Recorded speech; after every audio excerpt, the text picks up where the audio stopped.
I'm gonna be honest. In the rap world, real shit. In the rap world, they pay artists. You can change your life by having a good song, right? Right. But what if the world didn't pay artists? What if you only was considered valuable if your song was tight? 3, 2, 1. Hello and welcome to Ruse Radio, episode 34. Who do we got with us today? The one and only Ratchet Roderick. Oh, snap. The Rodcast. The one and only, the Ratchet Roderick for the Rodcast. And Ratchet Roderick, could you tell us a little bit about who is Ratchet Roderick for the people who just might be tuning into this? They saw that name. They want to know who he is, so you tell those people. They're just scrolling through YouTube. Hey, I think that was a great introduction right there.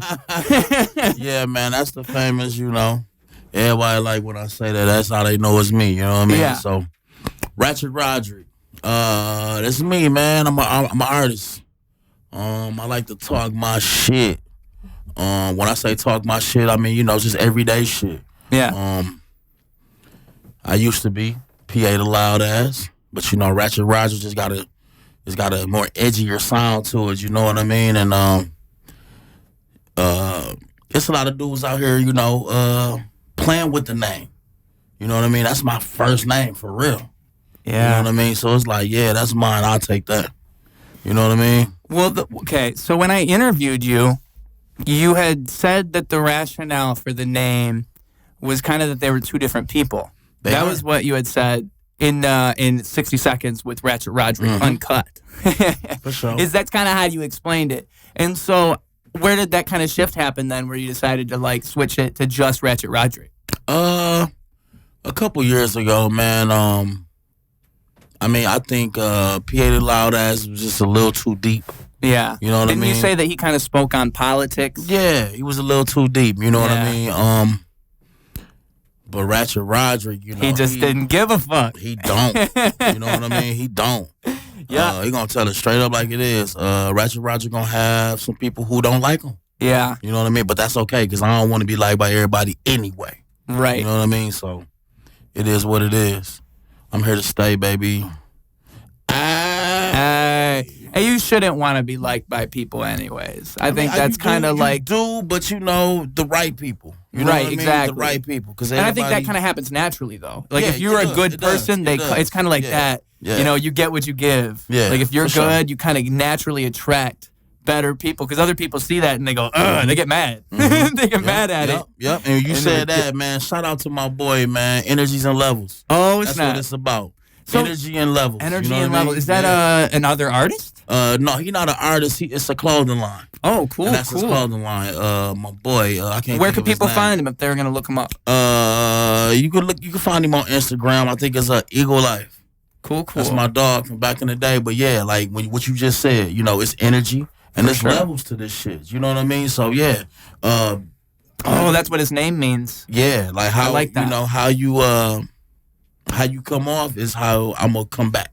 Right. You know what I mean? Like me and you, we sitting here vibing. Exactly. If we wasn't vibing, I was like, yeah, come on, son, we out. That's kind of been like the whole thing with I've learned through doing interviews in the first place. Yeah. And that's kind of why I like doing a podcast, because I know it's just the fact that getting through on these mediums is hard. But if you're just naturally just coming to people and being cool, then they'll like interviews.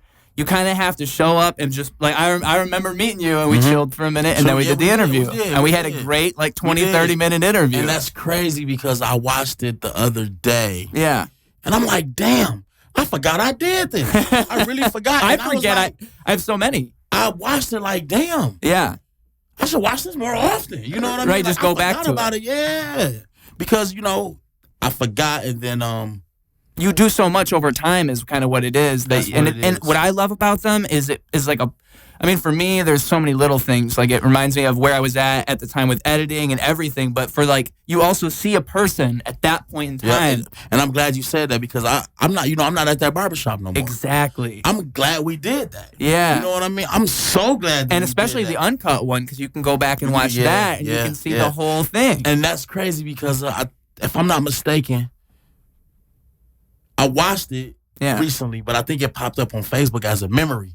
And it was the uncut one. You know what I mean? And I remember when it came on. Maybe I just posted about it or something. Maybe you did. And, it came on, and I was like, wait, what am I supposed to say? And we both laughed and everything. And and you was like, say, 60 seconds with, and I said it, and I still fucked it up. It was that all is bad. So. You know what's funny is I will do that when I'm editing, and I'll be like, man.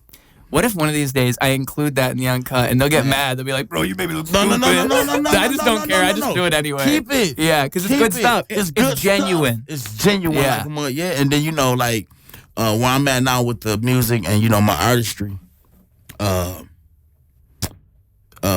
about having content. Mm-hmm. You know what I mean? And that's just more content. For sure. I mean? Like you say other people be like, oh, man, you got me out here looking. No, that's just something else for us to talk about.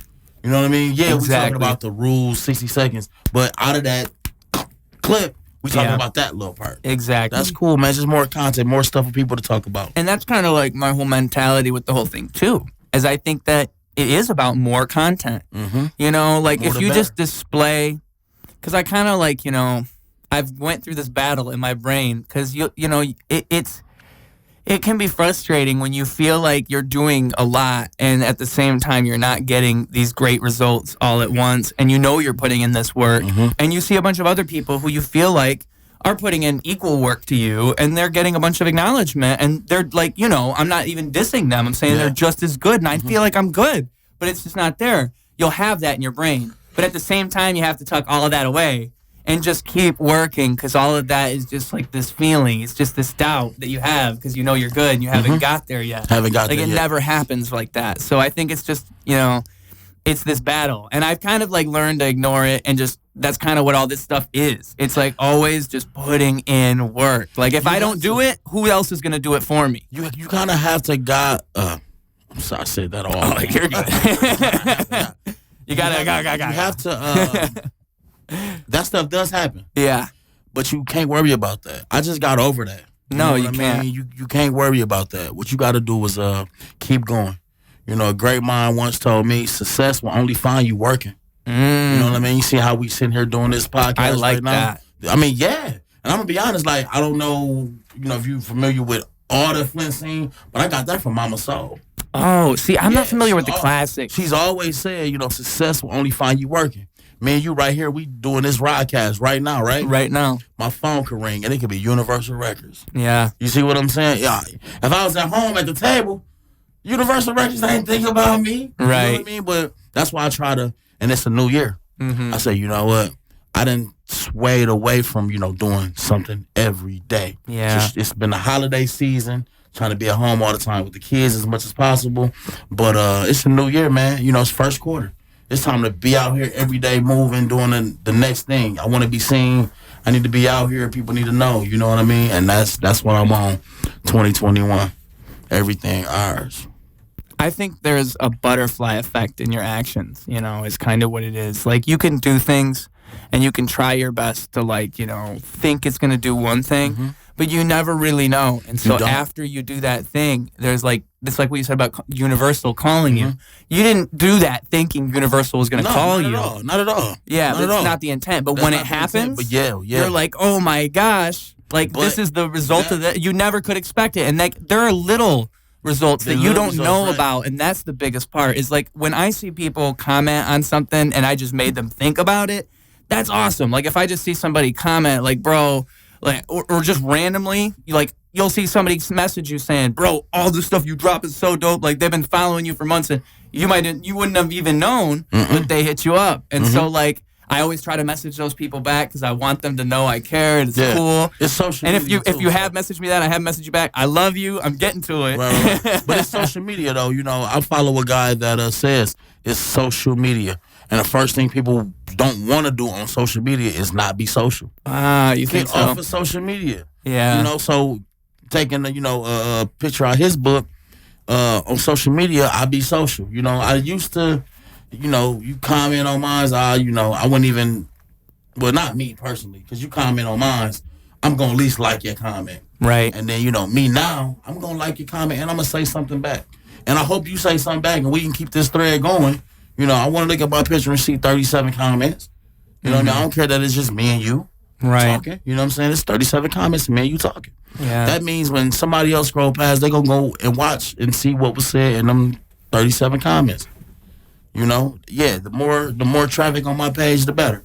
Yeah, I don't even care if people are mad at it. Yeah, you can't get mad at what other people do. No, I mean, like, if people are commenting, like, upset, like, good. Like, thank you for contributing to the conversation. Yeah. Like, I'm happy. I look forward to it. Like, hey, y'all, I seen another guy do it. And shit enough, man, I swear. On his shit, he said, spam my comments. I'm like, damn, like, don't nobody like spam. Right? But you said like, spam my comments. I bet there was some spam in there. There's so many comments on there. I'm like, yeah, this is definitely spam comments. But I wanted that. You know what I mean? That's smart. You know what? If you out there now, go to my IG, Ratchet Roderick, and spam the comments. Shit. You know what's funny? That's hacking the algorithm right there. It is. And let me just say, absolutely. When people spam my comments, I always respond. I try to, hit them back with a unique response.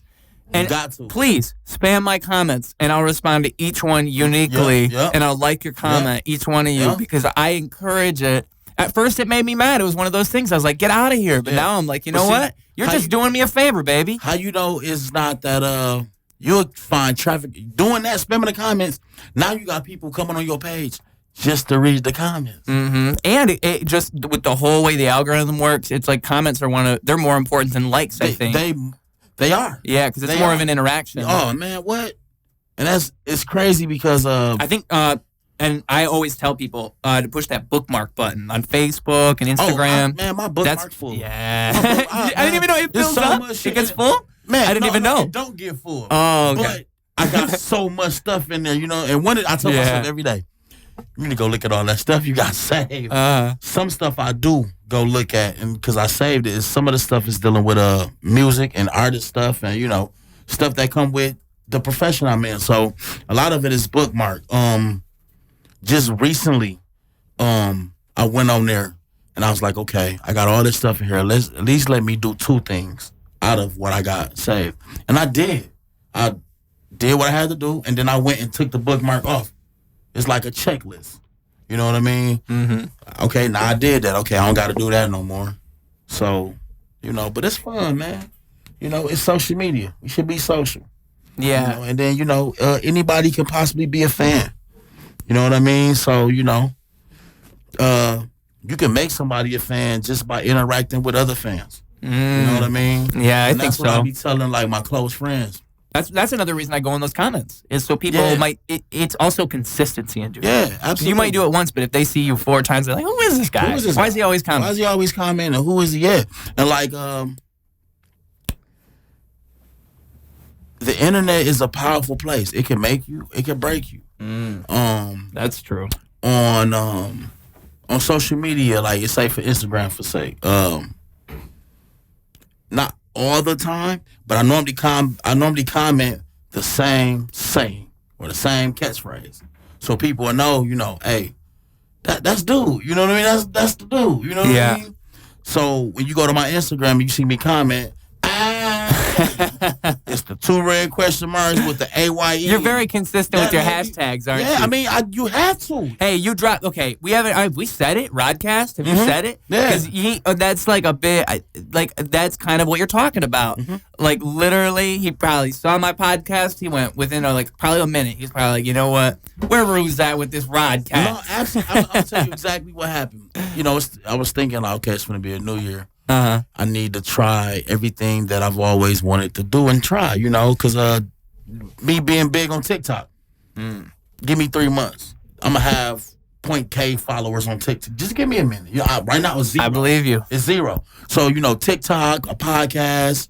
And remember yesterday when I reached out, I said, pull up on me. He was like, nah. I got a whole setup. Oh, that's even better because I was going to have you pull up to the barbershop I'm at now. Oh, you know what I mean? sweet. And then do it there. And then, just me thinking, like, okay, I don't have to, as my podcast, even though I'm calling it the Rodcast. Yeah. It's mine. So that's why I was calling it the Rodcast, because I want it to be somewhere everywhere. You know what I mean? Yeah. I want to do one day in the mall. Mm-hmm. You know what I mean? Just walk around and, get a mic and talk to people. It could be something silly. It could be something for real. You know what I mean? It could be anything. It could be what store the best store in the mall? Yeah. What stores get the most? But you're there. But I'm there. You're at the mall. Yeah, like all that. So, yeah, and it's just to get myself out there more, you know what I mean? With the music, my face, the merch, everything. You know what I mean? I really want this, me being an artist is the rest of my life. I want this. I do. Yeah. So, I got to do everything in my power to put myself out there more. Ain't nobody else going to do it. You know what I mean? One of the dude asked me earlier, why do I rap? It's a way. Rapping is storytelling. So in the form, me, it's a way of telling my story. You know what I mean? So that's why I rapped. I want to tell my story. If I was to die today, and I didn't tell my story, what you gonna do? Let somebody else tell your story? Hell no, they gonna leave some part out. They gonna mess it up. Ain't that the truth? Or you'll look at it, you'll be like, man, like everybody else will take it at face value. Yeah, and you'll be looking at it like, nah, man, that ain't what happened. You know what I mean? Let me tell you what happened. So, in other words, man, I know what you're saying. You get the movie from me, you ain't getting it from Lifetime. You know what I mean? You get the story from me, you ain't getting it from Lifetime. Not at all. Lifetime gonna have, I'm a 300-pound dude. They gonna have a 150-pound dude playing me like, wait, that ain't Papa. That ain't Ratchet Roderick. That ain't me. You know what I mean? Like, what the hell? See, you know what I mean? So no, I totally feel you. I think I feel like what was I gonna say? Oh well, you went on a big thing there, so I want to address what I remember because there's a ton of things I could say. What I really want to say is, if you wanted to do that, if you wanted to go around with the podcast, there's a guy out there named Lex Friedman. He does that. That's what he does. Okay. He'll interview super interesting people, but he'll go to their houses or something. Like, you can tell he's in a different place every time. Every time, right. And it sounds good because I think what he's using it's like a laptop, but it is I think it's called a Rodcast, and he just sets up one camera like this, one camera like that. And I mean, if you did that, you could. Like, if you hit me up like you did yesterday and said, let's do it at my studio, I could just roll up, but instead I got like this whole and I have a setup, but like that's the benefit is you could just roll up with your laptop, set everything up. It's the same as, cutting hair at the barbershop versus coming over here to cut it. Yeah. Good come over your house and cut it. Right. But is it going to be as good as you coming to where I normally do it at? You know what I mean? You come to where I normally do it at, it's going to be how you want it exactly. Right. You know what I'm saying? Versus me coming over your house, now we got to do it in the bathroom. That's funny that you say that. Turn around. That's why I do it here. Because if we show up to my house, I can set up that camera, that camera over there. Yeah. And as long as the person's like patient and we can just get everything set up, it's going to be golden. Like, you got to just trust me. Like, that's how it works. Like, and I know what my vision is, but if I roll up to somebody else's house and they're just kind of thinking, like, I hear a bunch of sound in the background. Somebody's got, like, a blow dryer, and they're, like, doing their hair in the bathroom. Next door's mowing the lawn and shit. And if we were in, like, the stew, it'd be fine. Yeah. But instead, we're at this place. And so I think that's kind of the benefit is, like what you just said. I know what I could do. What I can do, absolutely. But it's like, you never know, bro. You could have this dude that's thinking, like, yeah, bro, it's going to be fine. And then you show up, and it's exactly that. Fine. He's like, exactly, neighbors mowing the lawn. So, yeah, man, like, that's kind of why I designed this for the podcast, too, is because I knew if I really wanted to have it sounding perfect, like, really better, I need a kind of environment. Like, we're sitting across a table or something. Before I was going to film it in, like, my bedroom, just 2 cameras on us. I mean, hey. And before I did, I sat those things on my bed. If you go back, I sat them on my bed, baby. But no, listen, check this out, right? Yeah. Podcast is like, a new thing? It's been out a couple years, you know what I mean? I've been advocating for a while, but it's always a new thing. Like, if you're hopping on, you're not too late. But it's still new. With that being said, it's like, this is a good setup. Yeah. Let's say, for instance, if you had a podcast, and we probably shouldn't even be saying this on camera now, but like if you had a podcast and it's you and your girl, and your podcast is, man versus woman, or let's just say those are out there. Yeah, and that's how you start the podcast off. The camera crew is in your room and they catching you as soon as you wake up, like on some real shit. As soon as you wake up, they catching you. That might be good. You know what I mean? And then as the whole time, as it's going on, y'all talking. Mm-hmm. You on your side of the bed, she on her side of the bed, and it's in the room the whole time. That's the podcast. It don't have to be a table with chairs set up right here. It could be the cameras, and then we in the bed. Yeah. You know what I mean? I got on my robe, you got on your robe, we got on our pajamas under the robes, and that's the podcast. Like, you know, it could be a podcast to where this is my restaurant and we got a sandwich shop. I'm the owner, and you my head manager, and this our podcast. Yeah. And we gonna talk to our regular customers. We gonna actually cook their food and do all this, but in the meantime, in between time, we talking. Oh, you're talking. Good. You know what I'm saying? So you never know what's gonna be a big hit. You know what I mean? And when I just said the whole bedroom thing, I'm gonna tell you what I thought about. You ever watch what's the show? Full House? Oh yeah. Was it Jesse's wife? They had Waking Up San Francisco or something like that. Yeah. And they was in a bedroom. You know were they really? It's almost like Good Morning America. Well, you know what's funny is all these newscasters, because of what's going on with Rona, everybody's at their house doing the shows from the house. Yep. Which is fine. I mean, it is what it is. It's funny because it puts them on the level of the YouTubers. Like they're just doing what the YouTubers been doing. I just seen Bun B do it. He said he knew the guy was out in further in Texas, and he said Corona going on out right now. Oh yeah, I know going down there to to lock in with him. I know it's safe. You know what I mean? So they went down there, was down there for like I guess a couple weeks, and while they was there, they recorded, they shot some videos, and I'm like, man, I was tight. You know what I mean? I'd have loved to do something like that. My time coming though.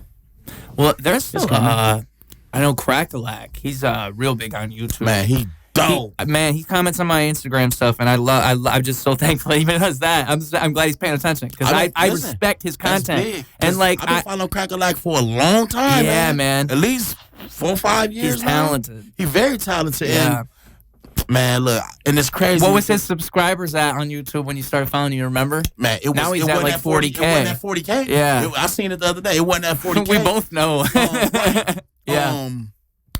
When I first got turned on to Crackalack, I wanted to work with him, of course, ASAP, but it just didn't line up like that, right? Of course. To where now I'm like, damn, I seen that he posted that the other day. I'm like, damn. Yeah. But I remember. Because you didn't even realize he was that popular at the moment. Remember, though, like 2 years ago. Yeah. I was going through my, my mental, and I was thinking like, okay, I need somebody out of the ordinary for these next couple videos. Oh, I started trying to outsource people that wasn't in the city. I came up with Mazart. I don't know if you know who that is. No, but I'll add him to my list. Crackalack. Mm-hmm. And I reached out to Mazart, and Mazart is dope. This dude in Atlanta. Mazart. Okay. White guy. Yeah. He out of Atlanta. I don't know if he got ties in Flint. Is he like Crackalack where he's traveling all the time? No, I think he's just in Atlanta if I'm not mistaken. But I reached out to him, just asking a price for a video. Right.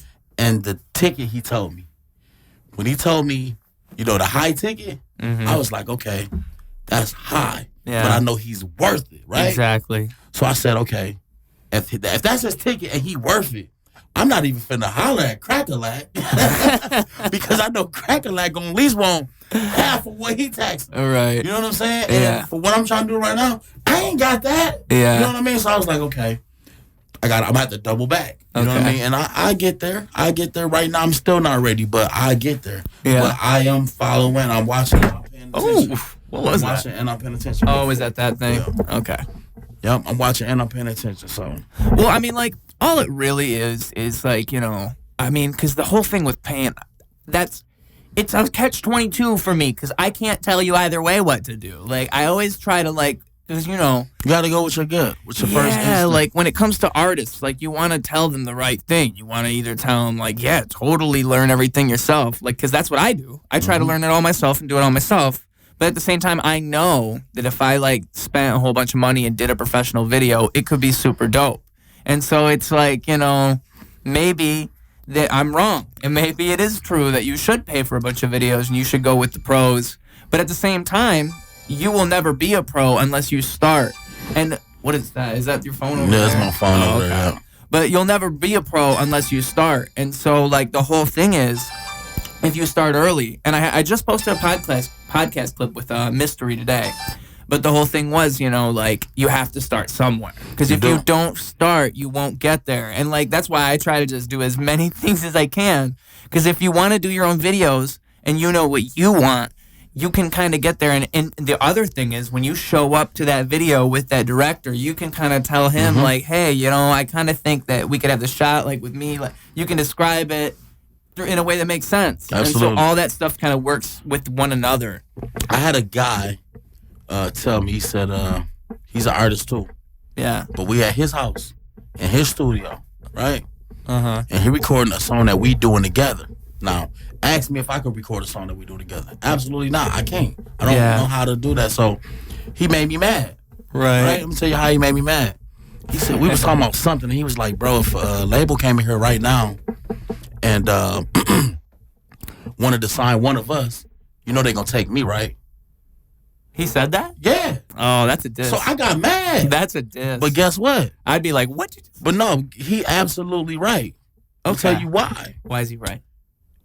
If the label wanted to sign you, they don't have to put, if they wanted to sign you, they don't have to pay for nothing. They don't have to outsource to pay nothing. Pay for nothing. You know how to do everything right there. You know how to record.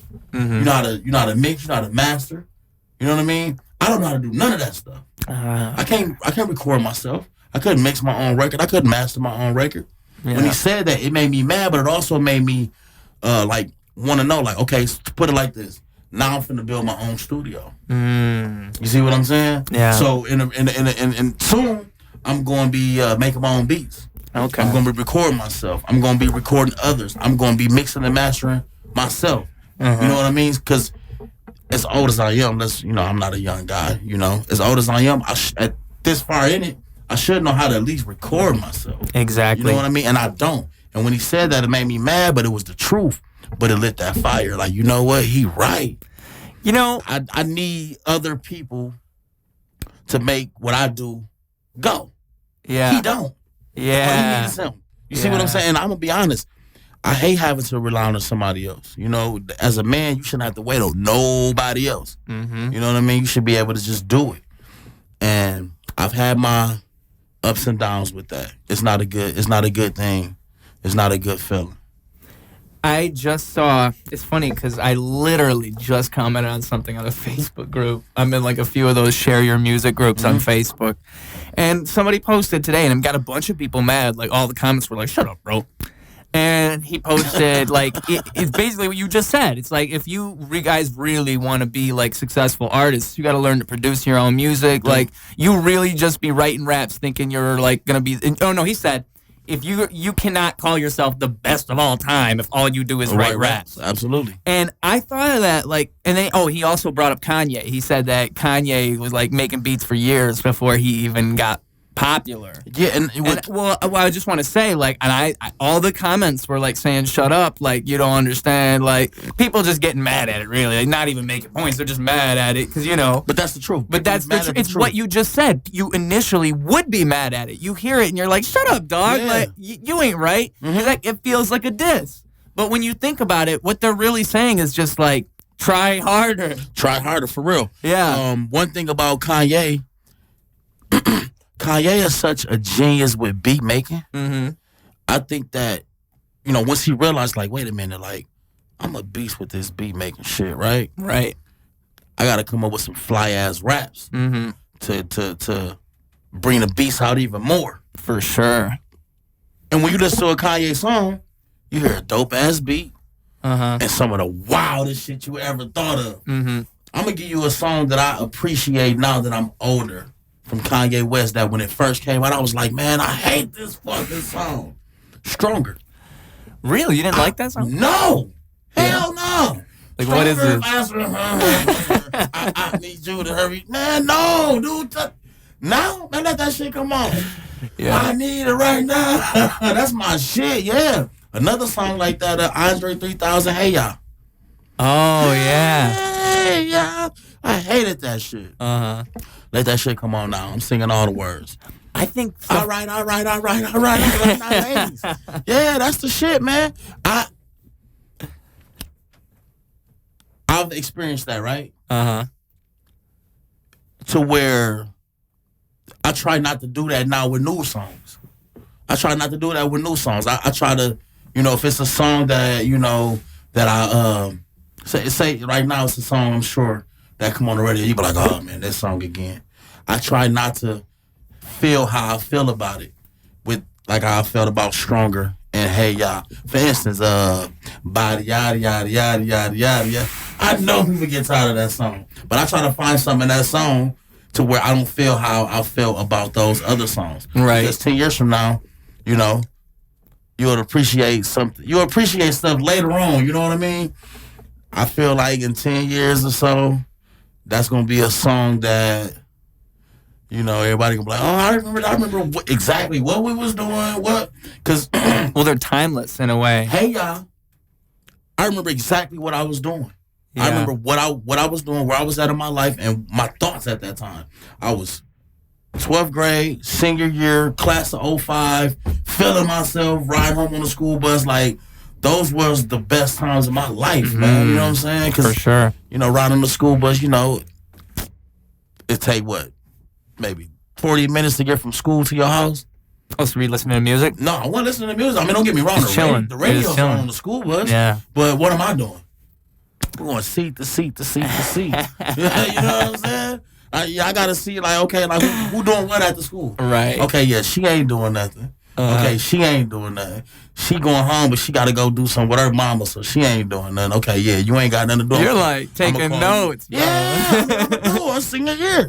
That's you know funny. what I mean? Yeah, I'm doing all that. Yeah, right. yeah. What you got to do? You got a mental catalog. Yeah, absolutely. And that's the thing. Like my little black book was always in my brain. For the little black book, I like that. Yeah, it's just tucked up in there. So we got it. You know what I mean? Yeah.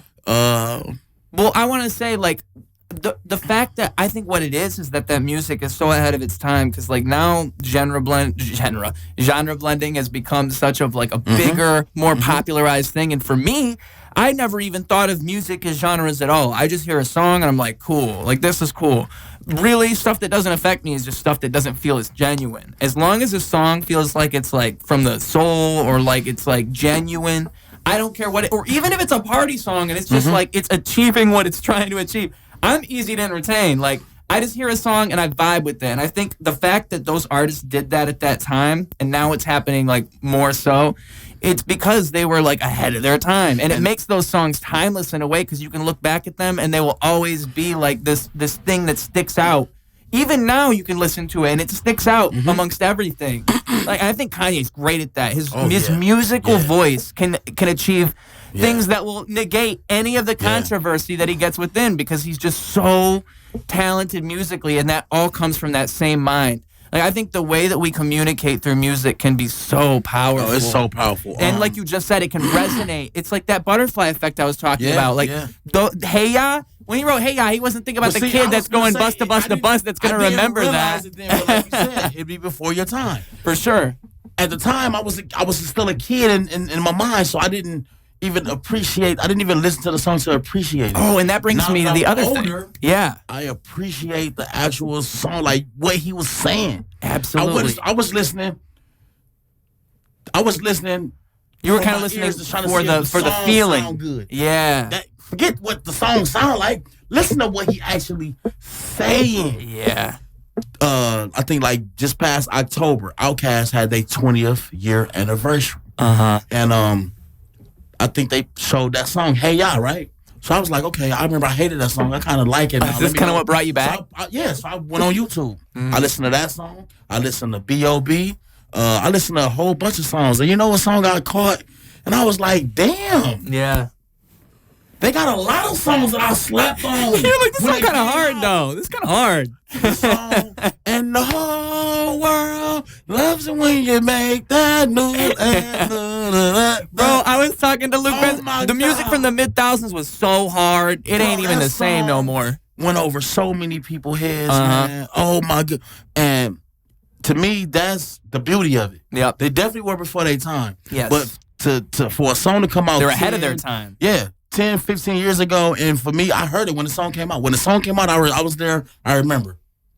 But now I'm older. Get brought back to that song, you like, wait a minute, I didn't appreciate this song.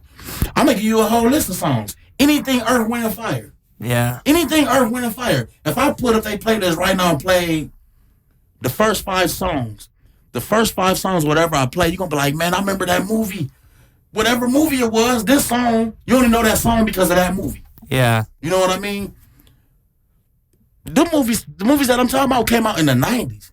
You know, Earth, Wind & Fire have been out since the late 60s and 70s. Yeah. You see what I'm saying? Them songs was in movies before the movies in the 90s. I think like with songwriting as well, it's like if you have a listener, right? It's like what you were saying, where like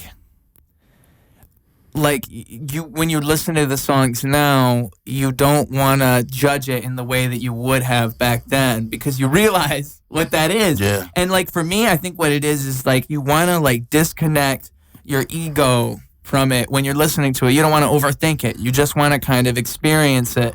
And even when you're writing music, that's how I always approach it. I don't want to tell the listener what to feel. I want to allow that because Earth, Wind & Fire, you go back and you listen to their songs, what's happening there? There's so much room for you to just think about it and experience it that you can listen to that song 5 and 10 years later, and every time it's going to be a different experience. Say that again. Every time you listen to the song, you're going to get a different feel. You hear different stuff. You hear a different instrument. You hear a different word. You hear a different sound. You know who St. John is? Oh, I wish. Tell me more. Oh, man. Go on. I heard one song from St. John, and I hate when this happens to me. I hear a song, it will not stop playing in my head. Oh, right. That was where you were just talking about that earlier. Yeah, right. And it's a different St. John song. Is it really? It's a totally different St. John song. Same guy. Still same guy, but different song. So the guy was playing it, and I'm like, man, what is the name of that song that keep playing?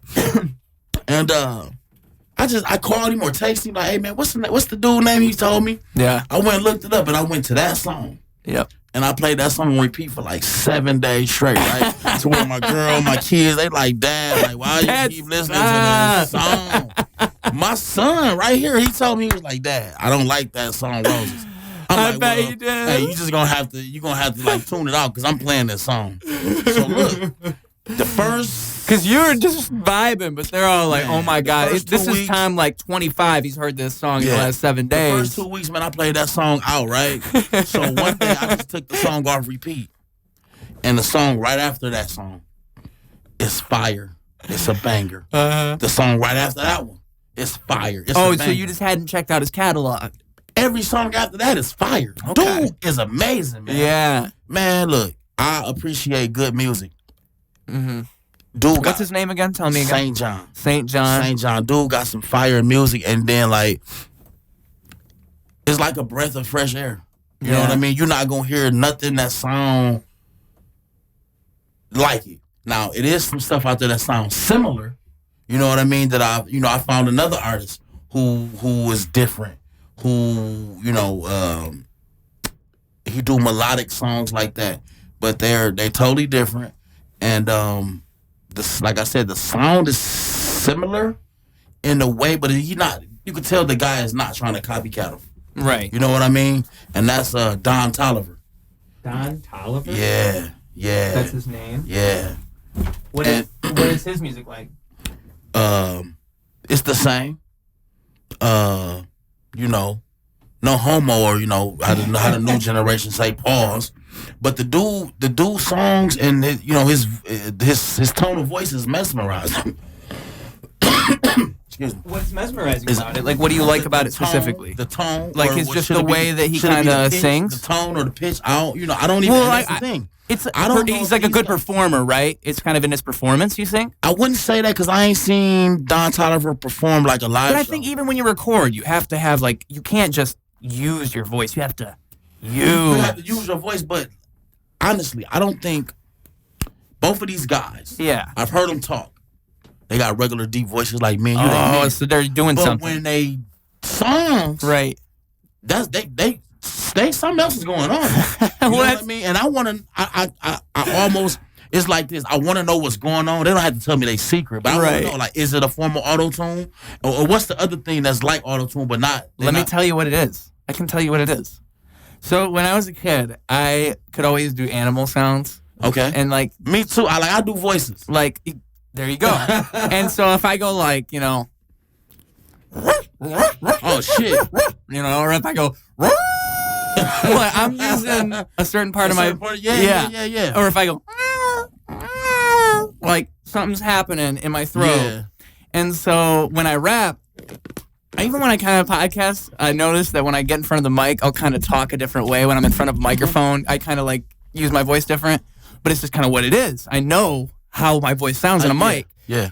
And because like normally my voice might be a little bit lower, or I'm talking like this, but then I get on the mic and it's like a head voice, right? Mm-hmm.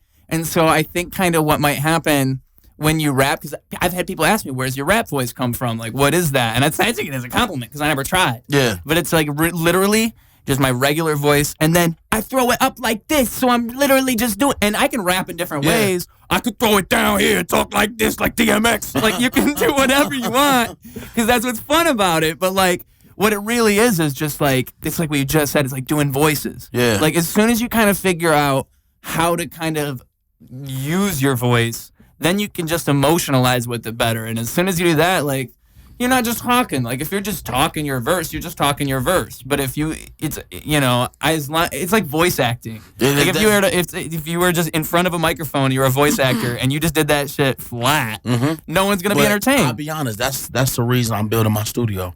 Because I'm like, wait a minute. The first person that I like actually like paid attention to, like, wait a minute, like, that's him. That's him. But that's a different voice. Kendrick Lamar. Oh, well, he's one of my inspirations in that same sense. Because you'll hear him you'll hear Kendrick Lamar on one song, on a song. 2 times on the same song, you'll do it. And you will hear him like four different tones of voice. And it's him the whole time. Yep. That's dope. I'm going to be honest, the first time I heard it's storytelling. It is. The first That's time why I heard it's so dope. He's not just doing it uninspired. What song did you say? Swimming pools. Swimming pools, yeah. When I first heard that, I said, I don't want to hear that shit. Because the voice he was making, to me, it was sounding devilish. Yeah. But then, like, 8 months later, it kind of caught you. It caught me. And I'm going to tell you what caught me. Listening to, not the song, what the fuck he's saying. Right. He talking about, the song is get up, drink, stand up. You think, he talking about, let's turn up. That's not what he's saying in that song. Mm-hmm. He's saying that's all he's seen. Yeah. His whole childhood is grown-ups drinking. Isn't that ironic? It's ironic, but people people take the song at face value like that. They do, but it's great storytelling. It totally is. That's why I love. Well, he's aware that people will take it at face value, so it's so complex the way that the song is presented. That's just being like super duper. But that's why Kendrick is so good, exactly like you're saying, because he's somebody you can tell. He not only thought of this song, it's like the concept of the song builds upon itself as you listen to it, and it makes you think about it. I can about guess a song like that. A song like that. Yeah, you have to be like genius mentality to come up with that song. One time in the studio. You got to be meditating on that. What I'm saying is, right? You got to be smart. I guarantee he didn't make that song in one sitting in the studio. No way. He put a part down, went home for a couple days, weeks, thought about it, sung it to himself, and came up with another part. Yeah. He did the same thing with. Maybe he did come up with it in one day. If he did, he's a fucking genius. He's a genius. He is a genius. He is a genius anyway. But all I'm saying is, I would like to know if he made everything right there in one sitting. I would wonder too. I mean? Man, I have so many questions if I met that man. Though, come on now, I don't even know if that would make the list with all the. If I had an hour, come on. Right. There's so much you'd want to say. Absolutely. But that is like, I always wonder about people's creative processes in general. Like, you hear about people who write so quick.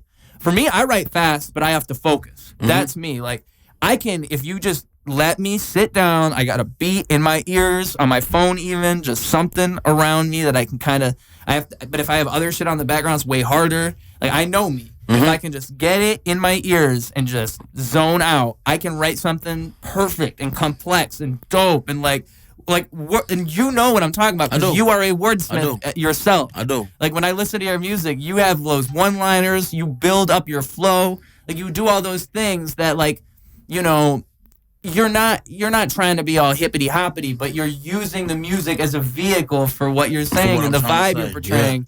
and you're making a point. And so you can tell, you can feel all of that. And so really for me, it's like, I forgot, I was saying something about writing music, but like when you're writing, I guess you're just kind of like, you're building it up a certain way. You have to kind of like, man, I lost my point. My train of thought somewhere along there. You right there. What were we talking about right before that? The writing and the creative process of these songs. Yeah, as far as artists go. I really think that like, as long as you're just like, building upon this idea, you can do so much with your words. And I think that like, a lot of the time you'll see artists who are just like vibing, and that's cool. But like for me, there's something so inspiring about seeing someone who's pouring their passion into it. And it's undeniable when you like listen to what they say. It's like what you said. You could take that song at face value, but then when you really listen and are interpretive about what's happening in a song like Swimming Pools, like this song ain't got nothing to do with like just drinking and partying. It don't. But it feels like that. It feels like that though. At first. And you could take it that way. I've always tried to approach music like that, in that way where it's like, if I understand that like if I'm going to make trap music, I have to probably go there. I probably have to do something like that. But what if I do it in a way where I'm like making you kind of think about like you like I have a song where it's like run it chick. Man, I wish I had it in my brain right now. I got a song like called $1 Million Bills that just came out a little while ago with Gabe Sinclair. It's like $1 Million Bills, baby, everything's fly. Right. And it's like you're making it sound swaggy. Right. You're making it sound cool. And that other song I was talking about, there's a song I got called Kitchen Sink. There's a couple I just released on my last tape where I'm trying to like address that feeling where like you go over a trap beat, you have to talk about those things. But at the same time, I'm trying to think like, how do I be layered about this? And not just do the next thing, not just talk money and bitches like everybody's gonna do, because that's easy. It is. That's the problem. Is I know I could I have trouble doing it because it's too easy. I feel like I'm not challenging myself. That's like why I can't even do it. And so it's cool. I'm not hating on that music, but for me, what really makes me go, damn, I gotta get in the studio right now. I gotta go write. Like, is when I hear somebody spit some bars that are like nothing I have ever heard in my life. And there's a few local artists that really stick out to me in that way. I could put you in that category. I would throw you up in there. I think someone else that really blows my mind with his bars, like just out of nowhere, is J.O., who I met through you. His bars are just, what? Like, what? That came from you? Because it's just crazy. He'll just come up out of nowhere. Kid, if you've heard of him, he just did a live with Blind Fury yesterday. I seen that yesterday, Yeah, I seen that. Kid is like super talented with his lyricism, and he'll just pump out music, pump out content. And so people who are super talented but also are running that game, I just cannot not respect it. There's just so much that goes into everything. I mean, what for the people who are listening, what could we look forward to from Ratchet Roderick in 2021 now that we've entered the new year? You're saying that you want to do all this stuff. I recommend, before you answer this question, I recommend the Rodcast becomes a real thing. That you just film yourself, because like you said, you could do all this, you could get all these cameras, but anything could pop off. You just need one camera, one mic, and like all of that. And as long as the only thing that I would really say is it's mixing and mastering. You want it to sound good, because that's what keeps people around. And your guy works in sound, you'd know this. But beyond all that, what can we expect from Ratchet Roderick in 2021? 2021, you can expect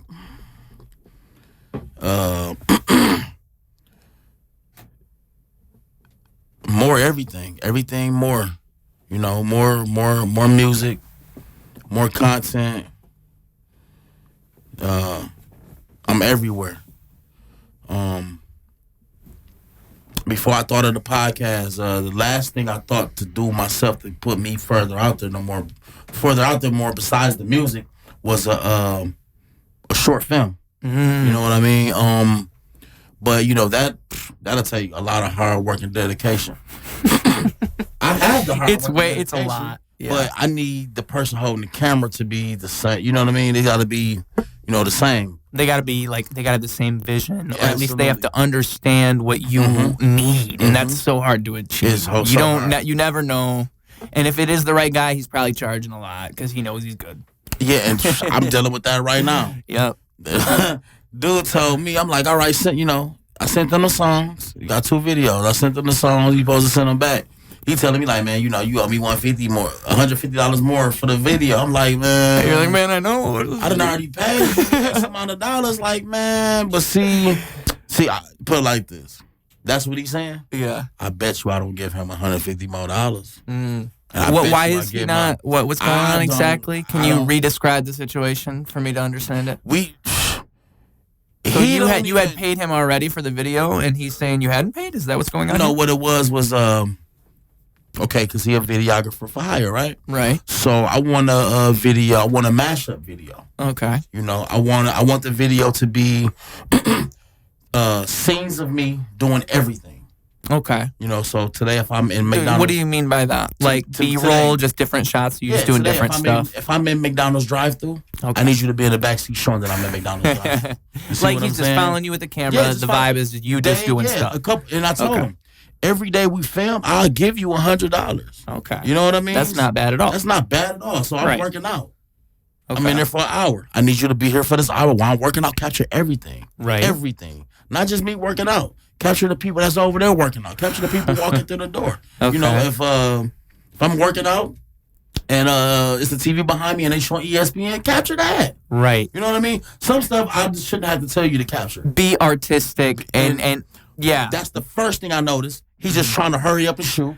Oh, dude, you're hurting my brain just talking about this because I know how people can be. And that would, if I dealt with that, I would just I would be watching the footage back, and I would be like, bro, I was at a fire workout in there. You could have gotten so much. But they'll just point the camera. They'll just point the camera like this. That's why I'm not giving him that extra money because I'm like, but how much did you film with him? 3 days? No, 4 days? It was no. Because you're saying 150 is what he's asking. That's what he want. That's what he said I owe left. Right. But how many days did you film? 5. Oh boy. You see? How much time worth of footage did he give you? Do you know? Was it 5 hours worth around that? No, and that's the thing. No. Oh boy. You see what I'm saying? Like, I mean, like if it was even if it was 2.5 hours, that's at least he's filming for half an hour each session, so that might be fine.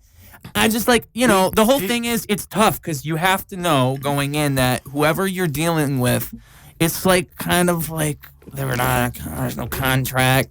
This isn't like a thing where you don't gotta sue them. Like what happens? No, nothing happens. We gonna work it out. We gonna work it out. I've been like with my videos, I kind of work it out like I'll just do an hourly rate and that's how we'll go from there. Like $25 an hour or $50 an hour to shoot. $25 an hour to edit, and that way I can just log the hours for editing, let you know, send you a low quality version of the video, and then once you pay me for the edit, then we're done. But that way it's like everybody's satisfied. But there's not like gonna be this thing where now I'm asking you for more money, but it's like this interaction. But now that you said that, yeah, that might be what the extra 150 is for because the edit.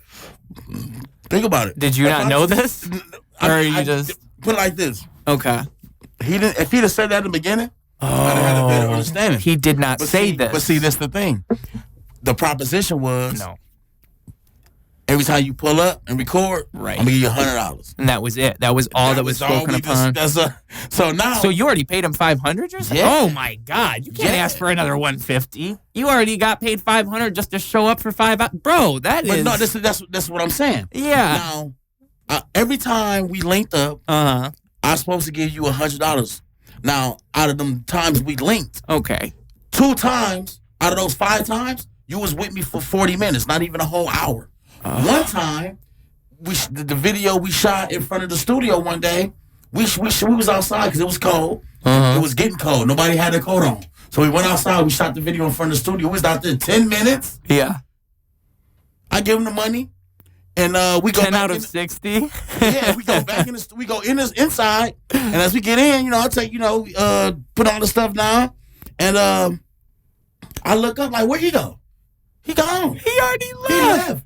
He wasn't. He pulled up. We was already there. He pulled up. He wasn't there shooting no longer than 15 minutes. Oh man! And was gone. Yeah. And then as soon as I paid him outside. Got in. I looked up like, where you go? I'm like, he gone. He gone. I'm like, damn it, man, I did it again.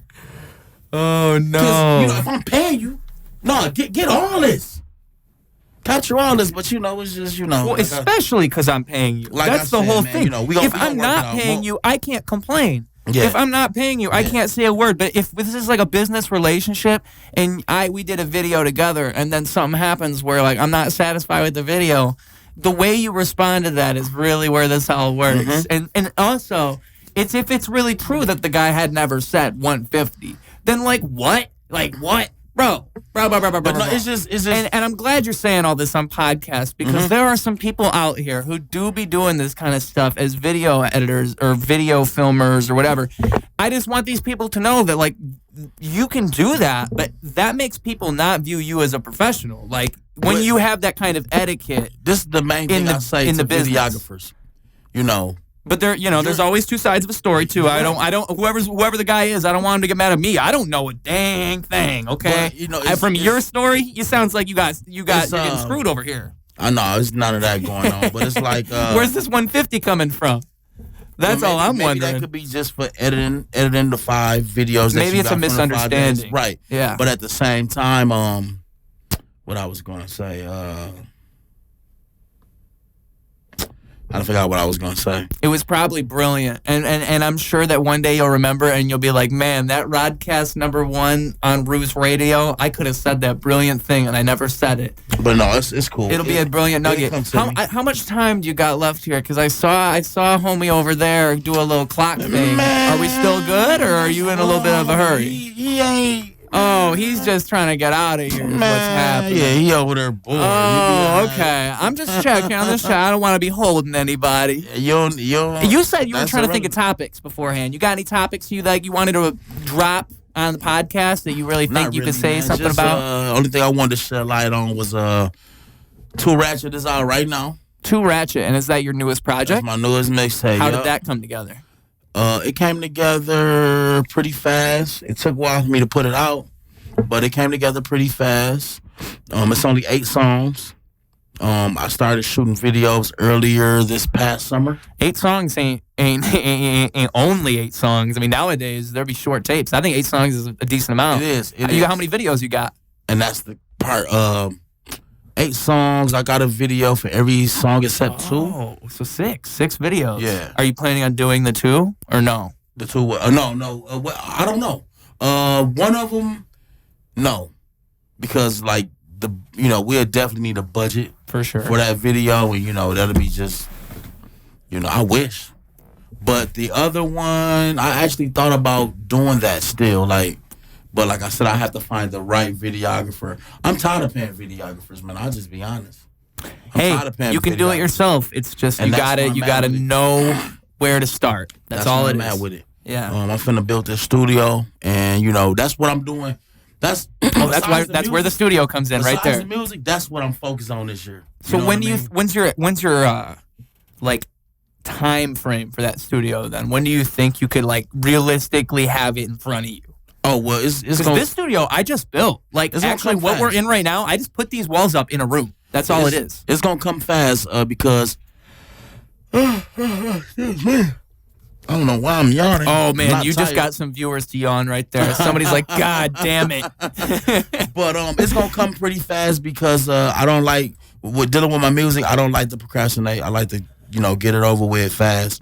And then like my man said, I'm already behind. If a label came today, they're not taking me. Right. So I'm gonna do this pretty fast. You know what I mean? And then the the engineer I've been working with, I had a guy tell me that you can do a name drop if you want. No, that's. I mean, I would. You know what I mean? But I like keeping my secret weapons to myself. Right. Okay. Oh, a secret weapon. Yeah. Man, you got. And that's what he is. You're great with words. You're great with words, my friend. That's exactly what he is. He's a secret weapon. He definitely a secret weapon. The Ratchet Roderick sound is nothing without dude. You know what I mean? But somebody told me recently, and I hate when somebody make me feel like this big. Yeah. You know what I mean? Dude told me man, you had dude around for 2 years and you didn't he didn't rub off on you no kind of way. And I was like, nah. And was he trying to say it like the other dude was better? No. What it is the other guy is a genius. And I didn't, for instance, he's an engineer. As far as in the studio go, I worked with him for 2 years, and I didn't pick up no engineering tools. I was just over there rapping. I see. So he's hating on your engineering. No, he's saying man, you was over there with dude. You ain't soak up none of that game. But that's what I'm saying. Like he was saying, you were there and you didn't catch any of that. Like you just. I wouldn't. Honest. That's not your fault, though. No, it is, but it's not. Right. Exactly. Because he was at my fingertips. Like it's good advice, and you should take that advice to heart, and you should go, okay, from now on. Yeah. Because the reason the advice even would upset you is probably because you're like, damn, like it makes me mad, but he's kind of right. Like I should have learned that stuff. Right. Exactly. I was over there for 2 years and didn't learn nothing. But like at the same time, it's not your fault because ignorance is bliss, right? When you're there and you're just rapping, you're learning. You are doing something along the way. Like that's what it is. And that was constructive that you had that experience. So it's not as if, and you could. It's almost as if you would have done that, you could have been spending more energy trying to learn all this production stuff and spending less energy on your music. On the music, and that, I wouldn't be where I'm at now. Exactly. Had I did that, and I'm at where I'm at now, and I'm gonna be where I'm at because now I got to go back and do that. It's always a growing process. Is cool. I ain't tripping on that. We'll go back and do what?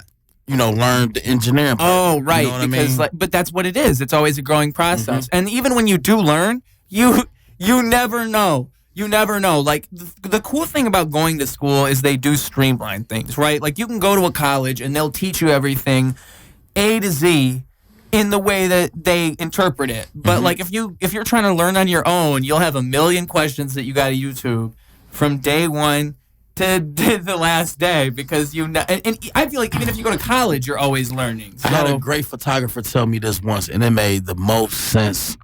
He said, man, listen, if you go to, what did he say? He said, if you go to photography school, they can show you how to take pictures. Oh, really? They can't show you photography. You know what I mean? It kind of makes sense that way. They can show you how to take pictures. What is that? What do you think they meant by that?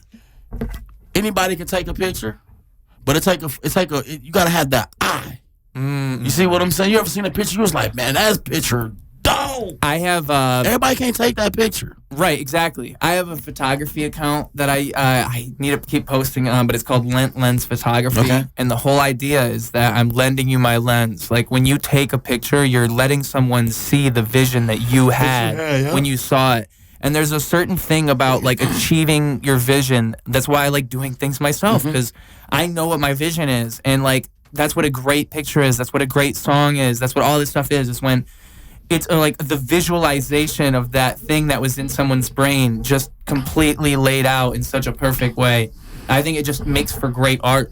And I think that like, often with when I have a camera in my hands, like it's just, or like it's the same feeling as when I'm writing a song. It's like there's a template here, and I can do so much with it, and it's me. It's not anybody else but me, and that's what's so empowering about it. I guess is like I can always do that. I can always pick up that camera and take a picture that only I can take, and I can always film that video that nobody else could film and edit, and I can always write that song that no one else would write, and no one could take that away from me.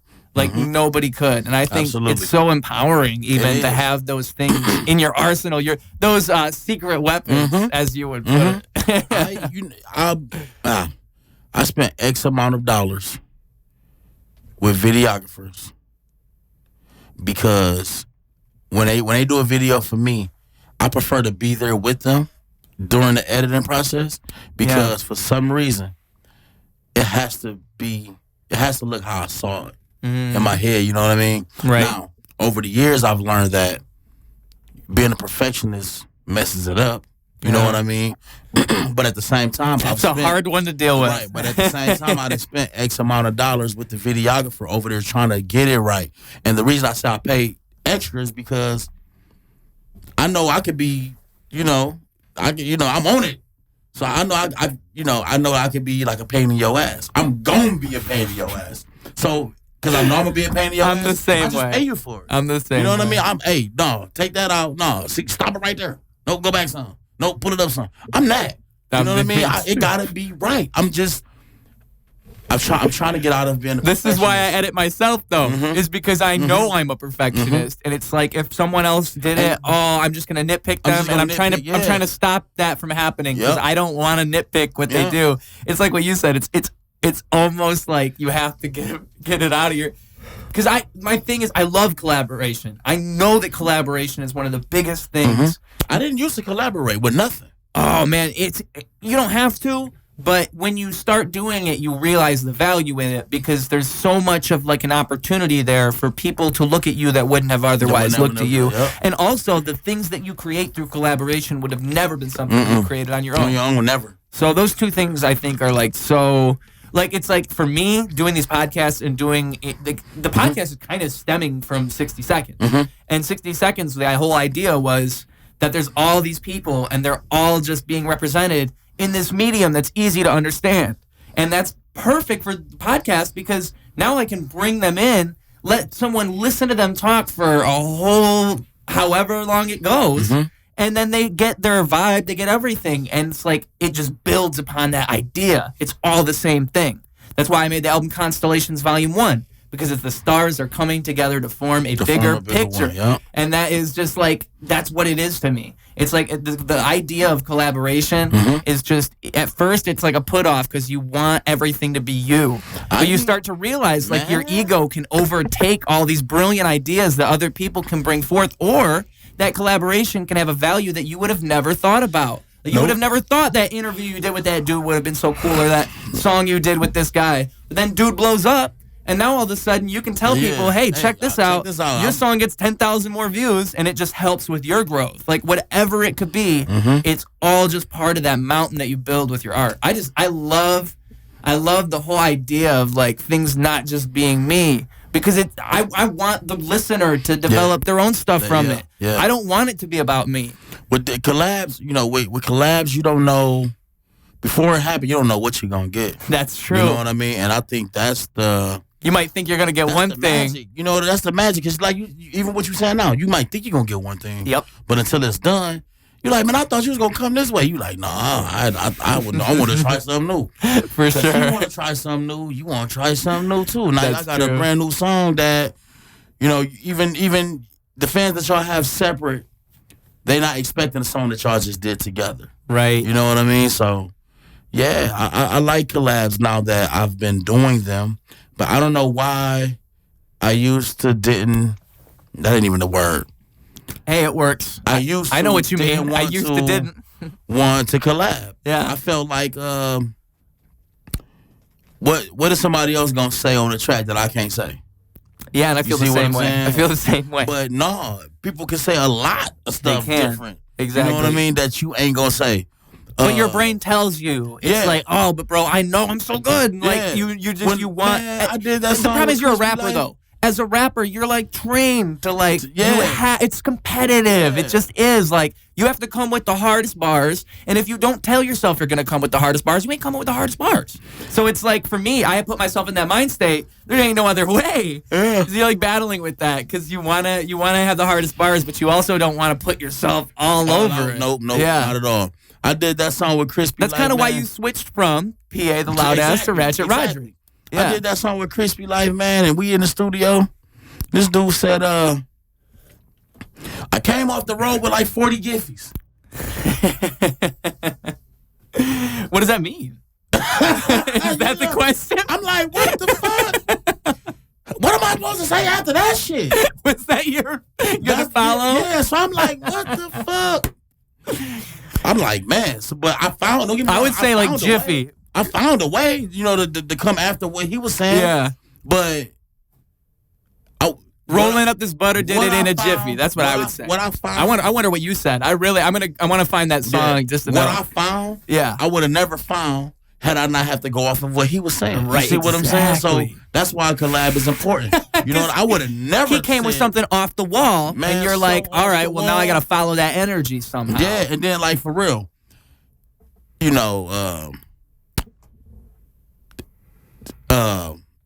I got a song with another guy. Right. And randomly, songs pop in my head, right? So the song I'm on with the other guy, the stuff that he said on the verse that stuff just randomly pop in my head versus the same stuff I said on the same song, right? Right. And on the song I'm talking about, the guy, he said on the song, he say, tilt the 40 like a tall can.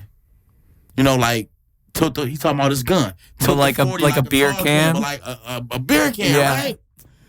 That pops in my head all the time. Why does this verse pop in my head all the time? It's the imagery of it. That's what it is. So this past summer, somebody was like, because dude, I can just see it. I can just see it. They called me out on it, like, and I was like, damn. But you said it in your verse? Yeah, I said it in my verse, and somebody else. That's basically what I'm saying is. Okay. Stuff always pop in my head. That's an interesting phenomenon, though. That happens in comedy. Somebody else's head. People will steal jokes in comedy on accident. Yeah, and this is a big thing. Is comedians not only comedians, but rappers, artists do that too. But in rap, it's almost like you can.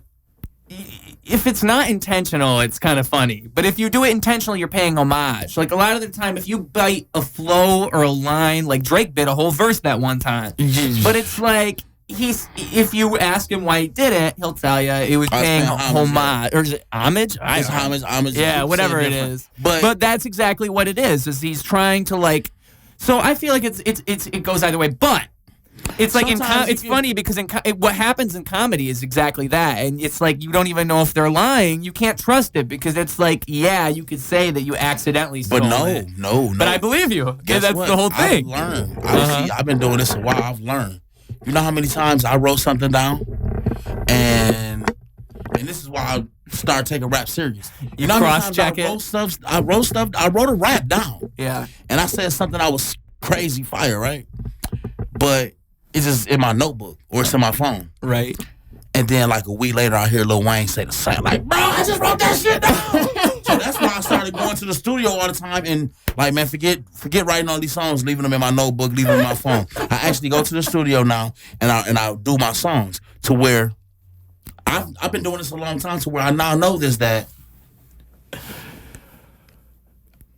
I'm on the level I'm on. Right. Lil Wayne is on the level he's on. Yeah. But if Lil Wayne needs some motivation, Lil Wayne get motivation just like a regular person. He go look at whatever he find, he get motivation he draw from that. For sure.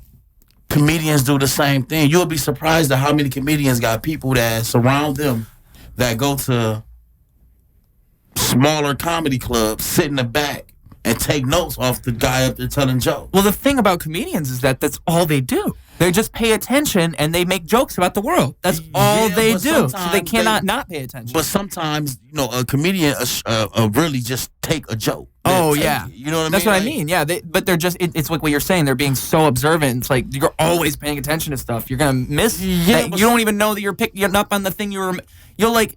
When we remember things, we're really remembering a memory, right? We're not remembering what it is. We remember the memory of it. So if your memory is not correct and you think that you made it up, you're just going to remember that thought that was stuck in your head. And like you'll never place it until someone told you what it was. The only thing is if you're a critical offender of this, like Amy Schumer. Yeah. You just do that all the time. and you can have compilation videos on YouTube. At that point, now it's a little fishy. Yeah. And whatever you say. But if you're a rapper, that's why I was saying it's a little different. Because it's like, you can do it on accident every now and then. But most of the time, even if you did it on purpose, you can say, I was just shouting them out. I was just like, anybody who knows is a real OG, they would know I stole that line, and they was just knowing I was shouting them out. I mean, I'll do it sometimes. But what I want to say too is like, because you brought up, what artist did you just bring up? I swear you brought up a certain artist. Lil Wayne. Lil Wayne. What did you say about Lil Wayne just now? No, I didn't. Well, I wrote down the line. I wrote down. Oh, he stole your line. I wrote a rap. And, I thought that was very funny. I never went to go record it. Yeah. And then like a week later, I'm like, damn, Lil Wayne. I heard on the radio. Lil Wayne put out a new song. And what I wrote in my rap a week ago, like just one line, he's now saying it in his rap. Yeah. And what you said right after that, something about the mentality that he has is he gets the same inspiration as you do. Yeah. Like, for instance. Well, I wanted with social media right now. Yeah. Okay. Right now in the city of Flint, it's a little spotlight on Flint for whatever reason. For sure. It's going on, right? There's a little buzz. You can't tell me that known artists are not tapped in. For sure. Tapped in. Oh, it's documented on Twitter. Exactly. So with that being said, you can't tell me that they ain't tapped in enough to where if I got a song and it's a good song, they'll just feel it like they would feel anything else. No, not even that. But they know I'm not nobody now. Right. But he Lil Wayne. Right. Most artists starting out like myself, not me now because I got all my shit together. Right. But like somebody that's not like me and got all their shit together. For instance, now I got my publishing, I got my copyrights, right? So now Lil Wayne couldn't steal my song. Because I'll sue his ass. But say, for instance, if Lil Wayne was tapped in with somebody who ain't got their publishing, who ain't got their copyrights, and he heard a good song and it had a good hook to it, but now he like, man, I could use that song for my new album or for my... And he just take it because he Lil Wayne. Like, Lil Wayne could take your song today. I think he did this. And put it out tomorrow. And you would never... You be telling the whole world ready to pull your hair out like, that's my song. No, but this is I think he did it to Dizzy Wright. Remember when he dropped that song? And Dizzy Wright from where? Where is he from? Flint. No. Dizzy Wright from Flint. Are you serious? I'm dead ass serious. I feel dumb, dude. I had no clue. Man, Dizzy Wright from Flint. You're serious right now. Let me. See, this is why I need a third guy with the TV Flint. right here. He's from Flint. He reside in California now, right? No way. He reside in California now? Dizzy Wright from Flint, yeah. Yeah. Dizzy Wright, if you ever see this, I apologize. I had no Flint. clue. Dizzy Wright is from Flint. If absolutely. that is true, that is amazing. He's from Flint, but no way. Artists do it all the time. Yeah. It's an artist in Flint. He got a song. I forget what the name of it is, but shout out Dizzy Wright. YG, Nicki Minaj, all of them. They did a song basically with the same hook almost. Right. They changed like the last 4-part melody part, but I think they stole my man's song. Now, if my man had his copyrights, his publishing, all that together, they couldn't have stole it. Or if they did steal it, he got a lawsuit. Okay. Now, not the last album I put out, but the album before that. I'm not a singer. Excuse me. I'm not a singer. I put out a song with me just singing on it. But in that song where I was singing on it, I was just saying one word. I was saying, love, love, love. My family, everybody I know around me like, bro, why did you put that song on that CD? All you doing is saying one word, and then the singing is off. But you gotta think, I'm the artist. I know I can't sing. Right. I know the singing is off, but I did it anyway. Right. I be damned. Now, I know I'm not nobody yet. I'm trying to get there, but I'm not nobody yet. Miguel and Keisha Cole got a song similar to mine. Now, my song only saying one word. Love. Love. The whole song. 2.5 minutes. That's all I'm saying is one word. Right. Go listen to Miguel's song featuring Alicia Keys. Now, Miguel a bad motherfucker. Right. Alicia Keys a bad motherfucker. Of course. They artists. You mean to tell me that they're smart enough to go and take my song? They know they can't say they know they can't put a song out with just one word. They're songwriters. So what I think they did was take my song and, put other words in there to make it their song. You know what I mean? Is you finna play it? Is you finna type it in? No. Okay, no. I don't think we'd be allowed. I don't think I could get away with that. Yeah, man, they, people be like, man, they ain't steal your song. I'm not saying they stole my song. That's not what I'm saying. Yeah. But I ain't no damn fool neither. It's either they stole it or it's a big ass coincidence. Yeah. You know what I'm saying? And how many times a coincidence gonna happen? You know what I mean? All I just want to have my recognition. That's all. You know what I mean? That's all. Do you know? Well, I wanted to say before we get too far away from it, I feel like with that thing that you were saying about Wayne and you, it's like I think that the way that you look at yourself always has to be that. Like the people who make it, you'll hear this story all the time about people who don't make it and they have this mentality but they don't get there. Mm-hmm. But that's why people and the people who doubt you will say this. They'll cite these examples like, "Oh, you really think you're just going to be this 40-year-old guy?" They'll say all these things. Yeah. You'll hear it, or like whatever they say that's just doubtful and they don't necessarily support. They're just haters. I don't listen. Well, the whole thing is there's two things. It's like, for one, it's like when people are hating on your love song, you have to know that there is a certain amount of unapologetic artistry that has to be at play when you are a creator. Like, you have to just let yourself flow and, like, not worry about what the outside opinion will be as you create. Because that's what creates the best, like, genuine expression, in my opinion. That song in particular, I almost got into it with a dude. Well, and the dude, that song? About that song. He got mad at it? It's a song called Love. It's exactly. Love. And then, like, I'm going to tell you, it was dumb to me. Oh, man. The guy, like, I shouldn't even been into it with the guy. It's my girl's cousin. Oh, boy. He was around telling some other people, man, he got this song called Love. It's just one word. And he just singing. Man, I should throw this tape out the window. And this the thing, like, he was saying that. Nice. He was saying that. Nobody asked him that. Right. He just, ain't nobody talking about nothing. But do y'all know this dude got a song going? I'm like, whoa, bro, that's a little... Why is you over thinking about me? A little out of left field. You know, it was so left field. Yeah. And then, you know, the people came back and told me. So, you know, I was just like, man, whatever. But, you know, it happens. What I was saying, Childish Gambino. Oh, well, hold on. The last part of it is you have to stay in that mentality. So if your goal is to do a certain thing, like, you know, you have all these examples of people who don't get there, but the people who do get there had that mentality from the start. I am going to be the person, not even I am going to be the person. I am the person that plays Madison Square Garden. I am the person with that top 20, top 100s hit, top 40 hit. That's me. That is me. Like, as soon as you put yourself in that mindset, you are going to get somewhere. Because, and if you don't, it doesn't matter, because if you didn't have that mindset, you're not moving anywhere, buddy. But that's like the same, the saying, shoot for the moon, because if you miss the moon, you're still amongst those stars. You see what I'm saying? Yeah. So I like that. Even Childish Gambino. People don't know this. Some people do, some people don't. Childish Gambino, the song,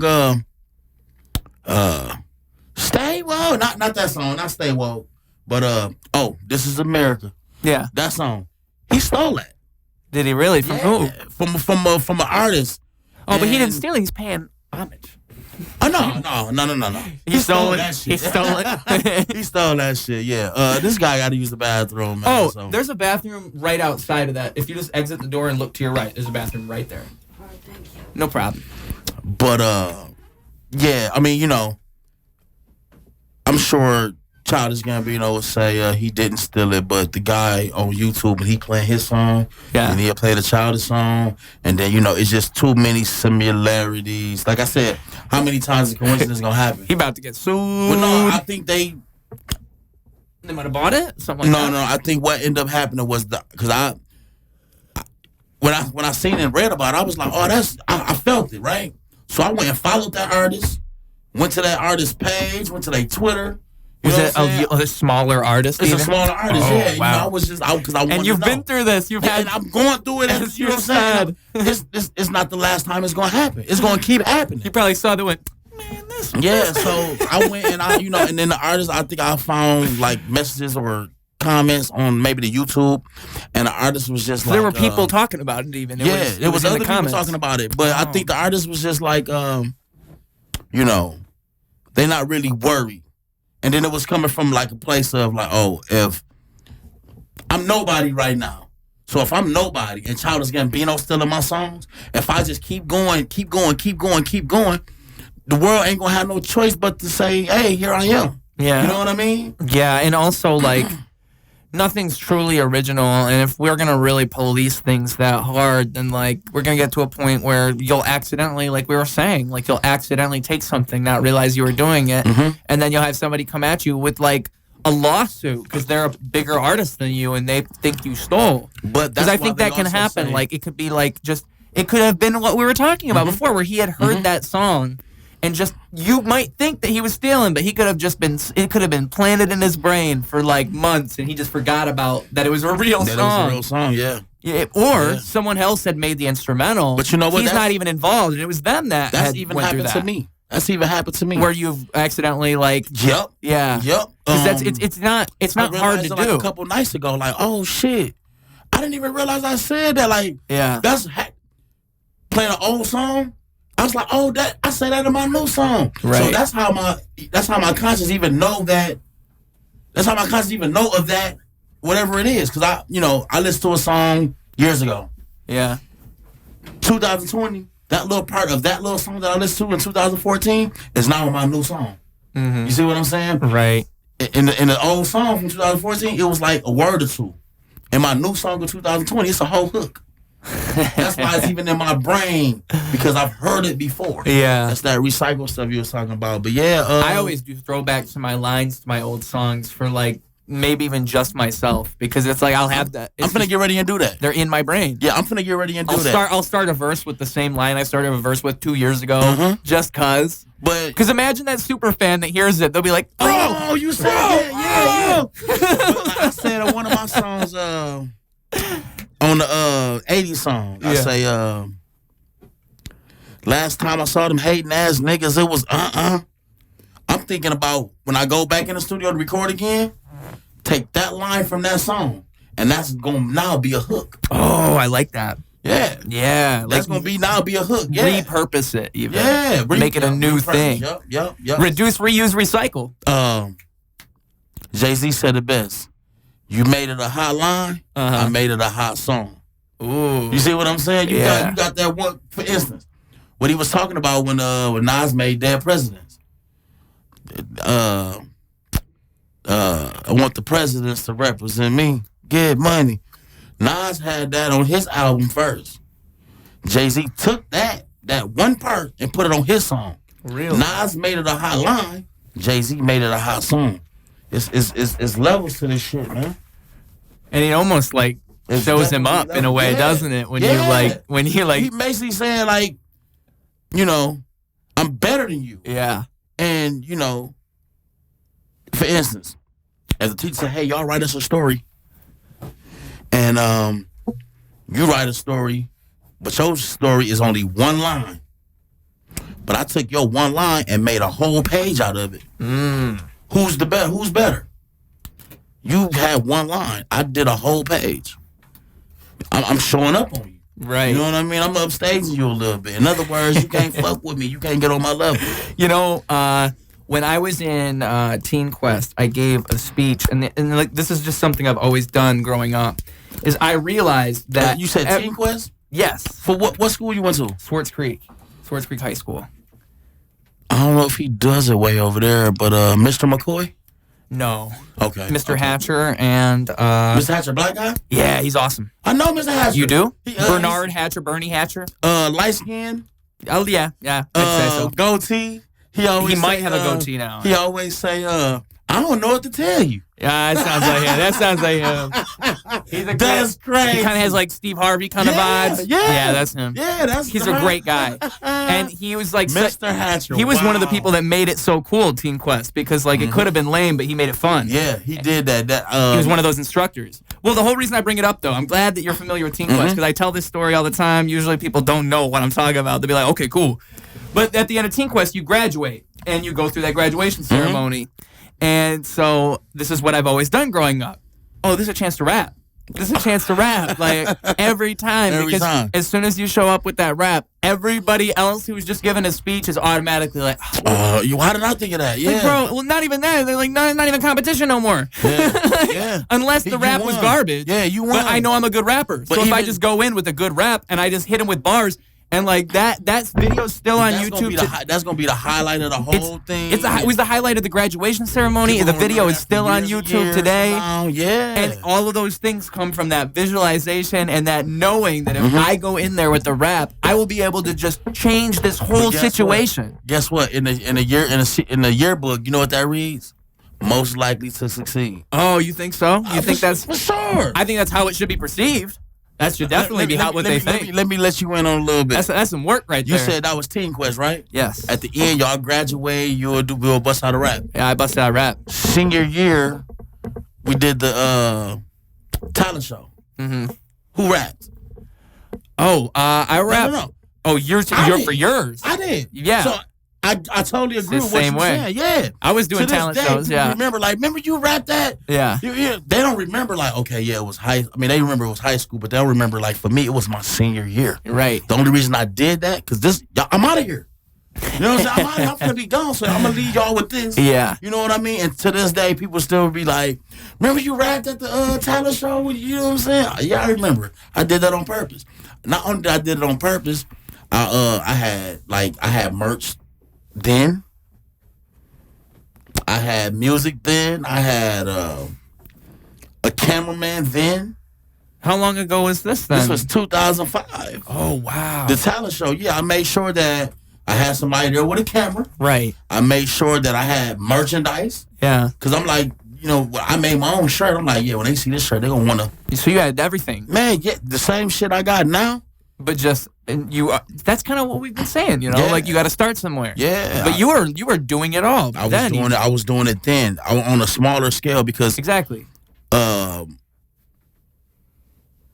was in high school, so I was 18. You know what I mean? But that shows the like for me, the way that if I can look back at raps I wrote when I was 16, 15, 14, and still I'll read it and I'll be like, what? What did I say? What did I say? Because like I'm far removed from that guy. Yeah. But I still was like always putting so much of myself into it that like it's the same thing that it is now, just like you said, on a smaller scale. And, like that's why I love looking back at like my older content because I've always been the same way. Man, my senior book, I still keep it, and you know my girl don't like it because it's a senior book. I was so you only imagine I was on some senior shit. So I always weren't we all? But I got this one particular story to where I used to rap so much, and I used to just be trying to come up with new ways to sound cool. Right. And like, did you like think that you already had your sound, or was it like trying to find one? Like, was it just you messing around? I already had it, but of course, no, that wasn't it, not man, yet. believe me. But I had this one rap. We're talking senior year. Yeah, I had. This was probably even like 2 or 3 years before senior year. Okay. I remember though, I had this one rap, and I used to rap it. And one day, like I just thought it was so tight. You right? And one day, I'm walking in the house, and like my sisters, like, and I'm in back of them, and they don't see me, and they imitating me, and they just saying in the video, they saying this rap, and man, dog, like, just thinking about that, like, I'm like, that ain't how I be, right? That ain't how I be, that ain't how I sound, and I'm like, and you saying it wrong. But the stuff I was saying, it's like, bro, what? Yeah. It was so put like this. I hear it now and I'm embarrassed. You know what I mean? It's like, yeah, like, what was you talking about there? You had no business talking about that shit. Like, what was you? It's just all bad. Well, it's looking in a mirror. It's just the mirror is you, but years before, Before, yeah. I think that, like, I always try to look at these things positively. Like, if I have feelings about something that I did in the past, it should be like in my brain viewed as constructive. Like, okay, I did this and I don't like it, but why do I not like it? And what could I do now to not do that ever again? Because there's a reason that you don't like things you do, you know? And so, like, especially the past you. You don't know when you change. You don't realize when you change. So you look at you 2 years ago, you're like, whoa. But you just asked the question. I thought this was so much cooler back then. You just asked the question. You said, whatever it was, I was trying to find. I didn't have a sound. I was still trying to find it, and that's what it was. Oh, when I asked you about like, did you have the sound, or were you still like? I was still trying to find it. If you were like, well, in your mind though, were you messing around, like, and you had already, you were just kind of doing whatever, or like, were you just kind of exploring, trying to figure out? Yeah. But I realized, because, like I said, to myself, I thought I was saying the hardest shit. To my sisters, that shit sounded like wah. Right. So when I heard them saying it, when I heard them, now mind you, I go over this rap every day. When I'm hearing myself, it sounds good. Right. When I walk in on my sister and them imitate me, and I hear or the words I'm saying, I'm gonna give you a prime example of what I'm talking about, and they gonna see this like, hell no, he said that. The rap started off like, because in high school, you can wear your book bag on your back. Yeah. But a lot of dudes wear their book bag on their front. Just a different way to wear your book bag. So, I said the rap like, book bag on my chest. Book bag on my chest is heavy. Some shit, you know what I mean? I like that. Yeah, but that's a bar. It is, but I mean, it's dated. It's definitely dated. And okay, so senior year was 2005. Everybody that's an adult's like, damn, bro, backpack. 2003, right? So I'm gonna say 2003. Yeah, I wore my book bag on my chest. Yeah, but my book bag was heavy. But was it heavy from books, or was it heavy because I had a gun in there? Now let's just be realistic. I was capping like a motherfucker. Okay. Because my book bag was on my chest, but it wasn't no gun in there. It was books. Yeah. You see what I'm saying? Right. So now that's why I thought it was a bar. I was interpreting. I was thinking like, oh man, his chest is heavy. He's got weight on his shoulders. But I was capping. Yeah. I was saying it. I wanted the listener. You were being literal. I wanted the listener to believe I had a gun. Oh, so you were writing it like you were just. See, that's like. Man, I ain't trying to hate, but I see a lot of capping out here. I mean, people do that now. I am okay with exaggeration. Well, I'm okay with exaggeration, and like I know we're all just playing it up, but like it's kind of like I was listening to a discussion earlier. It's what 6ix9ine exposed in the rap industry is like there's so many people out here who are capping, and they put on this image like they're not. But then when you have somebody like 6ix9ine straight going at them, they're not really gonna come at you like that. And if they do, it's like not the same way that they act like in their music. And I think that's kind of like I don't like that in hip hop. Yeah. Like, just don't cap. No cap, bro. Just go in and be yourself. Yeah. You don't got to act up. You don't. But you don't got to lie to kick it. You know. These days, that's all they doing is capping. Yeah. But then it's a guy. I was watching an interview last night. It's a guy. He brand new. Excuse me. He's just like he came from out of nowhere. He talking about the same stuff we talking about now. For sure. And he calling rappers out on it. And he talking from a place. And like I said, it's like he like actually himself is like a breath of fresh air because ain't nobody never came out and talking how he talking, but what he's saying and how he's saying it, he's saying what's on everybody's mind, right? No, it's like he's not saying what's on everybody's mind. No, he's making us wake up to where like hip hop is it's a contradiction. In what way? Okay, for instance, Tupac. You know what I'm saying? He got Brenda's got a baby, but then he also got first off, what in the click you claim, even though those was years apart, you tell me that's the same artist? Or Ambition Zezorad? Yeah, that's the same artist. Hey, that's the same artist, bro. Yeah. So all I'm saying is well, I think it's like image though. It's like you have to, it's like what I was saying about ego. When you listen to a song, you have to remember that the artist isn't even necessarily representing themselves when they write a song sometimes. They're trying to be an idea. They're trying to be an idea. And I think Tupac, like, he always kind of represented peace and all these things, but I think he came at his music in a violent way to get through to those people who, because, like, there are people who would listen to that type of, like, hard music, and they would... It's like they'll vibe with it, but then they hear what Tupac's saying. But see, I think... But maybe it is just like face value. Game, I know Tupac may have been involved in a few things. In the rap game, though, see, isn't got away from that. Yeah. See, as a rapper, being as old as I am, I grew up on what I grew up on, so most of my rap is going to be some storytelling, right? Yeah, and I think... Even though it's storytelling, it may be a line in there or two that's... I'm over-exaggerating. Now, over-exaggerating is cap, right? It's cap. So, I got to cap a little bit. But this the thing, like with today's society and today's rapper, don't say nothing unless it's absolutely 100% positively true. You see what I'm saying? But in actuality, what is rap? Storytelling. Yeah. So, you mean to tell me I can't write this rhyme about the Mercedes Benz I want? I can't rap about something I want. No, you can't because then, bro, you're not understanding that, No, fuck that. I can.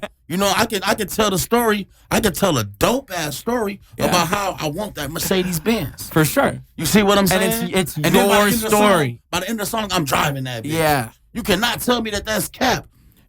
That ain't cap. Especially if I'm a person. Like, you might not know me. What if I'm a person that like to speak shit into existence? Right.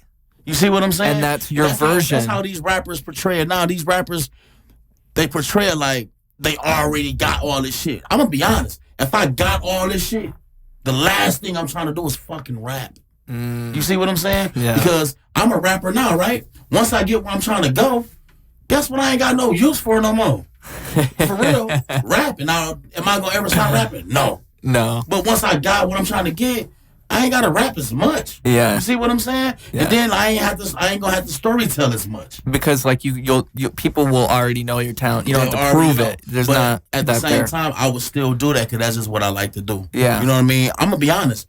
In the rap world, real shit. In the rap world, you know, like they pay artists. You can change your life by having a good song, right? Right. But what if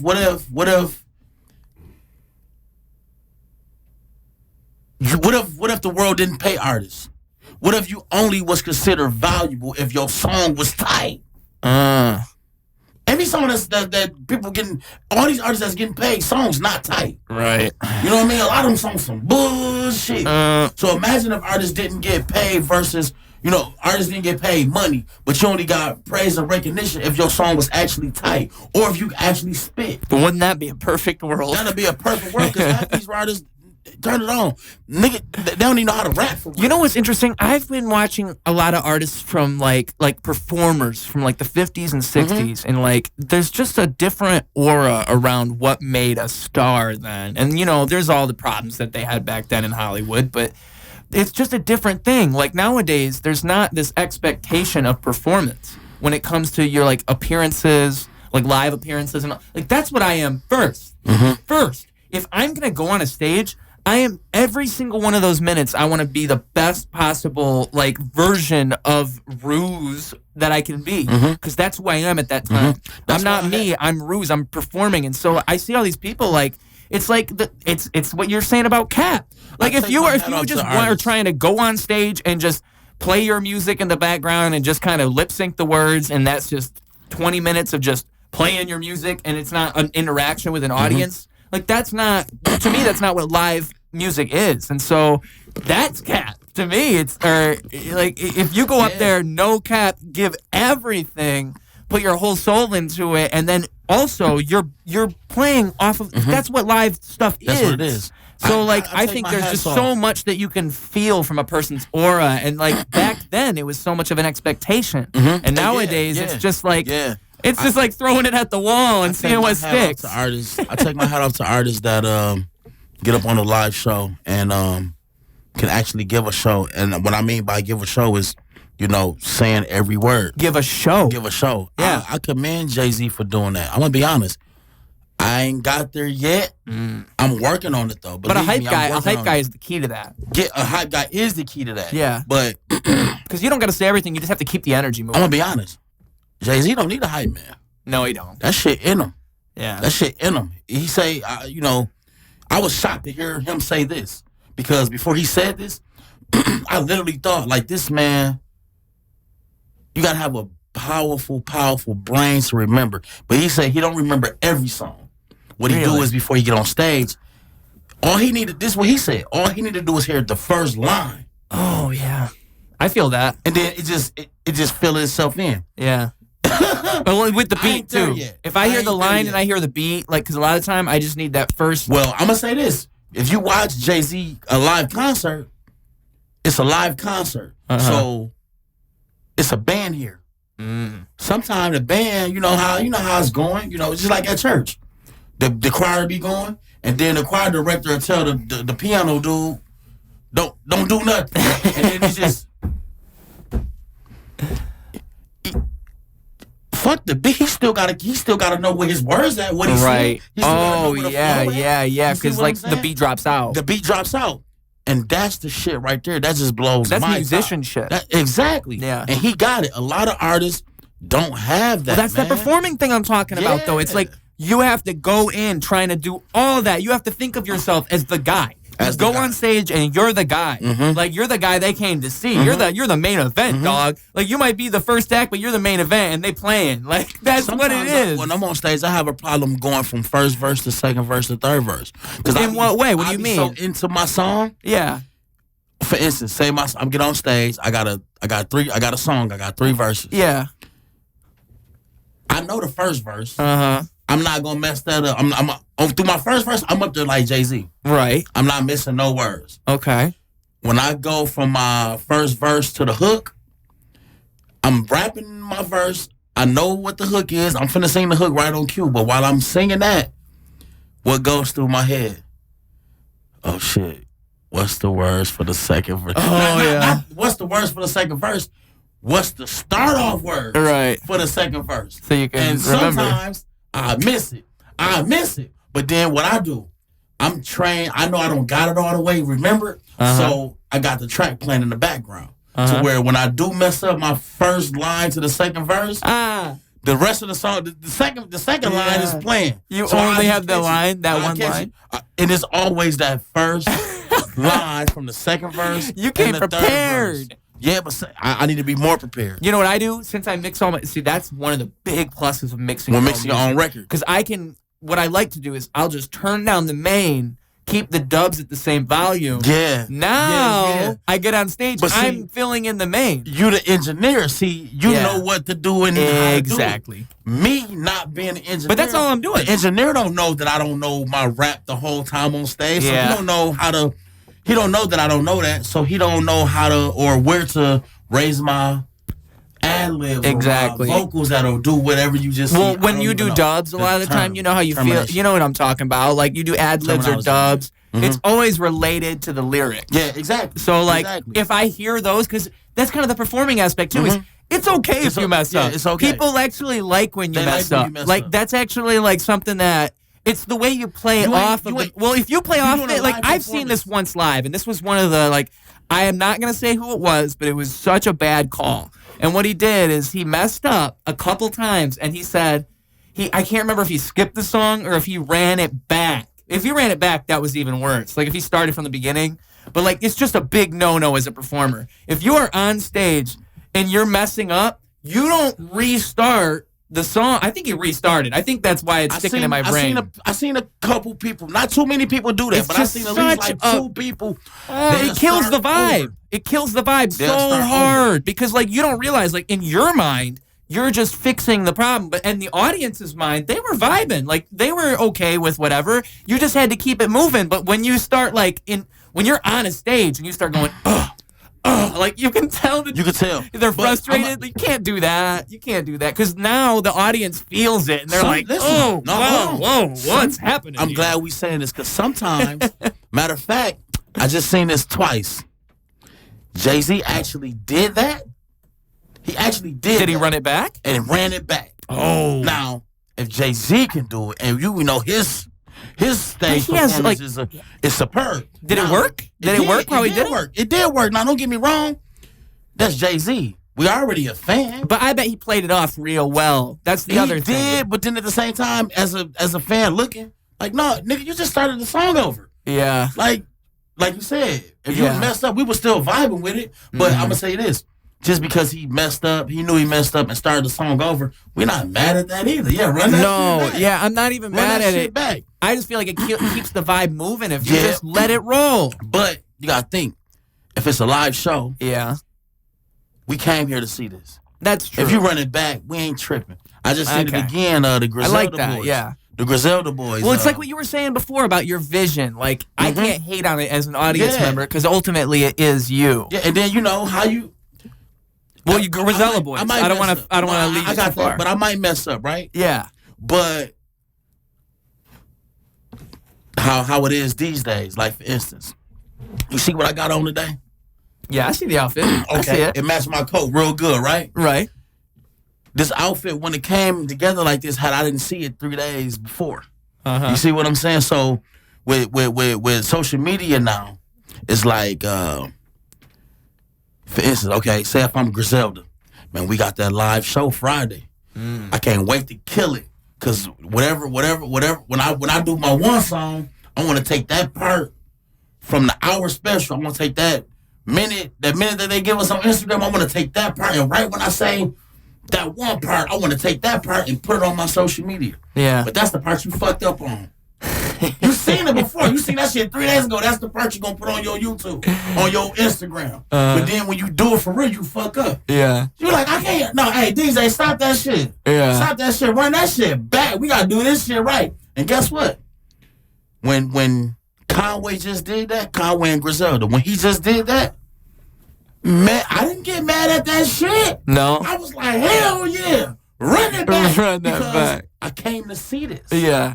Not only did I came to see this, I paid to come see this. Okay. And then with you messing up, you just finna be here 5 more minutes longer. Okay. I ain't tripping on none of that. All right. Now, I guess I can respect that. Some artists, man, get on. You know, some artists you just don't. But a lot of artists don't have that problem. You know what I mean? For instance, I ain't never seen Lil Wayne do that. Do what exactly? Like just stop and run it back? Mess up, stop and run it back? That's why I say it though. I don't know if it's like a performing thing, because the way you put it, put it, that actually is a great point. Like, it really is kind of about the performer and what their vision is. And so in the end, who really cares? Like, run it back 3 times and no one can say anything. Ain't nobody gonna say nothing. Yeah. But I just think it's based off that performer. You know what I mean? Because, for instance, Lil Wayne, a rapper. Right. If he really focused, he can get up there and do all that fast rapping, tongue twisting that he doing. If he really focused, he already got on shades. I realize this too. When you on stage, shades help, because it's like people is looking at you, but you got the shades on, so it's really like they can't really see you. So you really in your zone. I learned that. For me, it's like the character thing I was talking about. If I put on shades, I'm more in character. You're more in character. I'm like acting, and I'm in character. But it's kind of silly, like, but it really works. Singers, they can't get up there and sing and just sing the whole song. They can, but it's parsing that song. When they stop it, another part of the song is gone. Mm-hmm. So it's like they can't do it because they're not 2 people. Right. That's why a studio is so detrimental on the singers. Oh yeah, you know what I mean. So it's not the same. A singer not gonna get up there singing, mess up and say, "Yeah, I just messed up. Let's run it back." Yeah, you see what I'm saying? A singer can't do it, as opposed to a rapper. An artist can. Well, you mean a hip hop artist, or what do you mean? Like, as opposed to a singer? What do you mean by that? A singer versus anybody else. Because only singers can't do that. You know, a singer not gonna be in the middle of a song and say, "Oh, I just," you know. Maybe that's why I look at it that way though, is because I view it more as like a singing songwriting thing when I'm doing that. So for me, it's like it's whatever it is in that moment. It's kind of like when you were saying earlier. You're saying like how you had this image of what it would be, and then it wasn't that, so we want to run it back. If that happened to me, I would just be like, I would try to appreciate whatever it was instead. Because it's like, roll with it. Yeah, like, the performance is what it was in that moment. But then again, that's 2 different perspectives that you could look at it with. And I actually, the way that you're approaching it, I can't even hate on that. You're really right. I mean, like, it really should be, in the end, about what the artist wants to portray. Mm-hmm. And there should be no contemplation otherwise. As a man, what does it matter? With spilled milk. And the other thing is, there will always be people who will look at what you did and find something wrong with it. Whether it was good or bad. Exactly. As men, we're not going to cry with spilled milk. So if I do mess up, I'm probably not going to start the song over and start from the top all over again. Maybe that's why it's interpreted in a bad way. I will know. It's like, why are you? But I will know, okay, hey, that performance, you messed up that one line. In the future, get your shit together. Don't mess it up again. You're going to do that song. Yes. Don't mess it up again. You know what I mean? Internalize it. Just try to be more focused. And I'm going to be honest, like, if you're an artist, true artistry, you focus. Right. You know your craft. Yeah. You know what I mean? You ever seen Five Heartbeats? No, I don't think so. On Five Heartbeats, the main guy, Robert Townsend, they was at a talent show. And that name sounds familiar. They whatever happened, the guy was playing the piano, and he was in the wrong key. Okay. And they out there trying to sing to the wrong key. Okay. The crowd is booing the shit out of y'all. Okay. You like, man, look, this is not how we practice this shit. This is not how this shit supposed to be going. What my man's ended up doing? He ended up making his way on stage. He went over there by the dude on the piano. When the dude by the piano seen him, like, "Oh, hey, how you doing?" He shoved his ass off the piano, got over there and started Now is how we practice it. Yeah. Now the crowd is on our side. Yeah. Now it's going how it's supposed to go. Yeah. That's all I'm saying, man. You know what I mean? And like on that movie, he say, everybody said, what'd he say? What's the famous line? You can't fuck up my music. Uh-huh. Like, you know what I mean? You can't fuck up the music. You can't fuck up the music. The music is why we here. Yeah. You can't fuck up the music. You can't fuck up the music. The music's supposed to fuck you up. That's what it's for. We here. That's what we here for. You can't fuck up the music. So, and Jay-Z got that. He say that on his documentary. What was it? The Black album? Or not the Fade to Black? What did he say? It on there because they in the studio and somebody come in trying to tell him something. And the dude, it's music playing, so you can't really hear over the music. So the dude cut the music off, and Jay-Z like, whoa, what the fuck is you doing? Uh-huh. Like, I know you're trying to talk. It may seem impossible to talk over the music, but my nigga, you gonna have to scream that shit. Don't ever stop the music. The music is why we here. The music is why I'm Jay-Z. And we had music playing during this whole interview. The music was never supposed to stop. Yeah. The music is why we here. Without the music, we don't have nothing. Yeah. I get that. You know what I mean? So in the live performance, why would you stop? Even if you mess up, like, just roll with it. It does happen, though. Right. You know what I mean? But I will say the both times I seen it done, it was in a smaller setting. Well, and those are bigger artists, and I think that if people are familiar with the songs, arena, he wouldn't do that. You don't think so? Was this recent? Like during? If he do it in the arena, for one, yeah, he can do that shit. He Jay-Z. Oh, yes. That would like play the crowd. They would love it. I was just gonna say, sometimes you use that for the crowd. Yeah. And I remember one time I was at a Jay-Z concert, and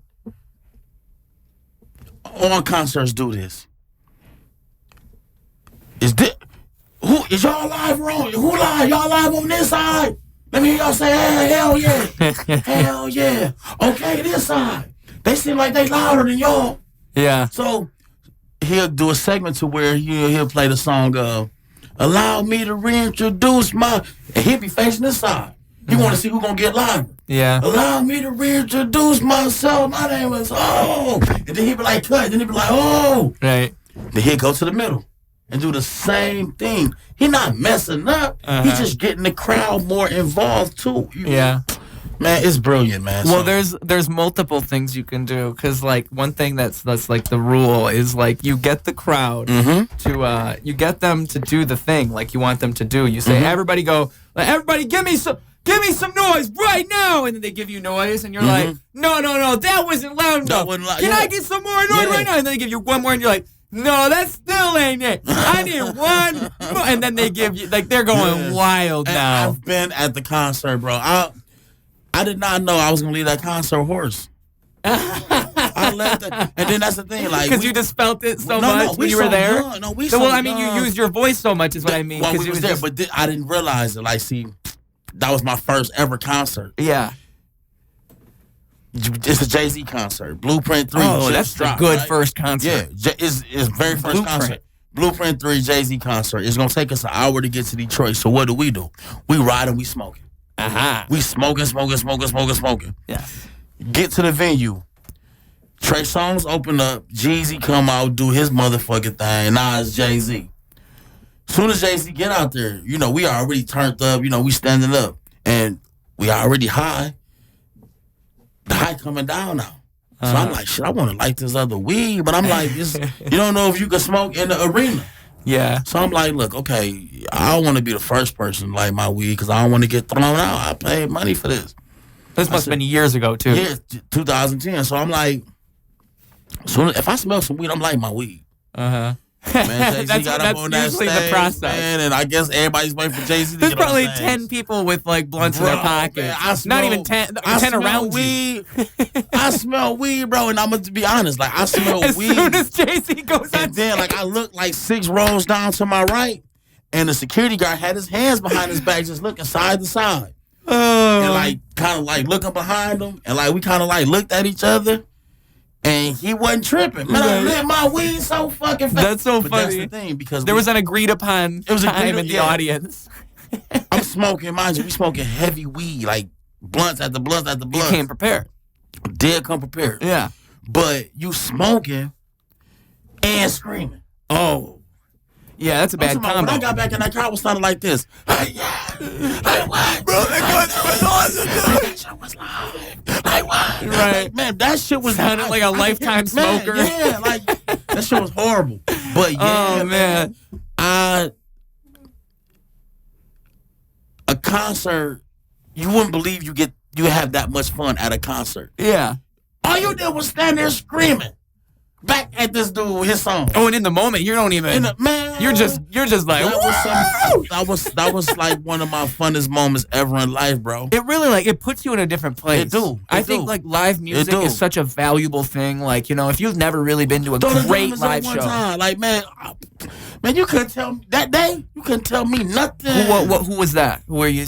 That show? The Jay-Z show? Yeah, you couldn't tell me nothing that day. It's like there's just something so like I've seen like a couple great live shows. I saw 21 Pilots live twice, and that was years and years ago. But they put on a great show. Mm-hmm. Like for a band, they make every single song feel like it's a different thing, and they always do different things during the songs. Like for this song, they had one song where they have people get on other people's shoulders in the audience and things like they get the audience to do crazy things, and that's kind of like their whole thing is like they take the song and they make it to where live it's different than the experience you get if you listen to it on the album. And I think that's essentially what it really should be. Like, yeah, you heard my live version, now go listen to the album version and you get two different things. And that's part of that performer thing. Like, you're going to get a different live version every time. Every time I perform live, it's not going to be the same. Rapping a song in your house, in your car, or at the barbershop, just rapping it with it, you know, you just saying it in your regular tone of voice. At that concert, yeah. Man. Exactly. Allow me and that's as the performer. My name is Yeah. Hey, so the only. Stop doing that, man. Hey, so the only. Man, you leave that boy so hoarse, man. Man, that's some of my favorite moments, man. Well, that's if you go there and as the performer, you get that same energy, but the other way around. So you have a whole audience just screaming back at you. Man, I can only imagine how that shit feels. Exactly, it must fuel that performance so much. Like, and then, you know, some artists, electricity, you know, and the beat start playing. No, and they think you the artist. Yeah, the audience will think you finna rap. Yeah. But you the artist, so you like, they don't know, I'm not finna say shit. Uh-huh. And then the song will go. And then as the artist, you're not saying shit. You got the mic like this. Yeah. And the audience is just saying that shit. That's even like, more powerful. Right. I ain't even have to say. Right. You getting paid. Uh-huh. The audience paying you to rap for you. Exactly. Well, and there's like the audience wants to be involved. They want. And the other thing is like, it's like what I was saying about the experience thing. I mean, how I look at it, even if I'm rapping alone in my room, I'm imagining that there's people there, and that's how we're doing it. It's like that thing I was saying earlier, like envision yourself in that spot. Yeah. Because every time I perform, I'm not performing like I'm in front of 10 people, even if it's 10 people. I'm performing like I'm in front of like 1,000, 2,000, 10,000, 100,000 people, and this is the performance of my lifetime. Because if I don't perform like that, I feel like I didn't give my all, and these people didn't get a show. You know, like. That's what I want to see when I go to a show. Is I just want to see people like perform like that's the moment that you are taking advantage of. That's everything right there, you know. So I think it's just so valuable to have like oh man, 20 minutes on stage. That's like six songs where you can take over a whole room, and then you know that's a superpower. People don't have that power. But, like, if you have a certain personality or if you have a certain essence about you and a certain way of performing, you can do that in a way that no one else can.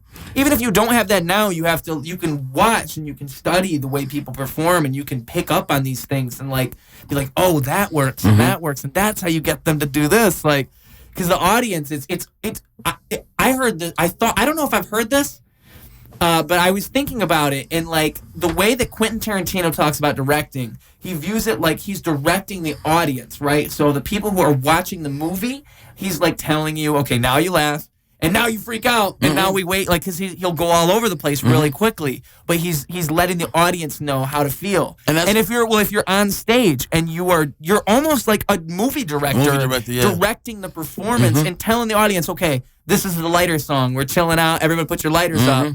Oh, now we're going hard again. But it's like, you know, you're guiding the room in a certain direction because that's your 20 minutes. I like his movies, too. Oh, Quentin Tarantino is a madman. That guy's a genius. I like his movies. And then, like, I was watching something. It was like a war show, and they showed like who he was. Quentin Tarantino? Yeah. In what way? What did they show about him? They just showed a picture. He was in the audience. Oh, okay. And they showed him. Yeah. I'm like, that's Quentin Tarantino? Yeah. He's a huge movie. You see how he look? Oh, I've seen him. Yeah. He's supposed to make those type of movies. Yeah, of course. Dude got a distinctive look about him. Man. Have you heard him talk? Yeah. I heard him talk. Oh, you got to hear him. Look. Yeah. He's supposed to make those movies. Exactly. The way he make his movies, if he didn't look like how he looked, I wouldn't believe it was even him. Well, it just go with it. For some reason, it just go with it. You know what that reminds me of? It reminds me of how I just said this to Luke Benson the last podcast, is like comedians are, if you're a hot comedian, you are an anomaly. Like, those people don't really exist. You got to be ugly to be a comedian, or at least like not great looking. Not great looking. Because when you grow up great looking, you're not as funny. Yeah. You don't have to be funny. Yeah. It's like you learn to like to fight these things with humor. That's crazy, because some of the greatest comedians were some ugly motherfuckers. Exactly. That's my point, though. That's exactly it. Motherfuckers love Bernie Mac. That's an ugly motherfucker. You know what I'm saying? Motherfucker love Red Fox. That's an ugly motherfucker. Right. Steve Harvey. That's an ugly motherfucker.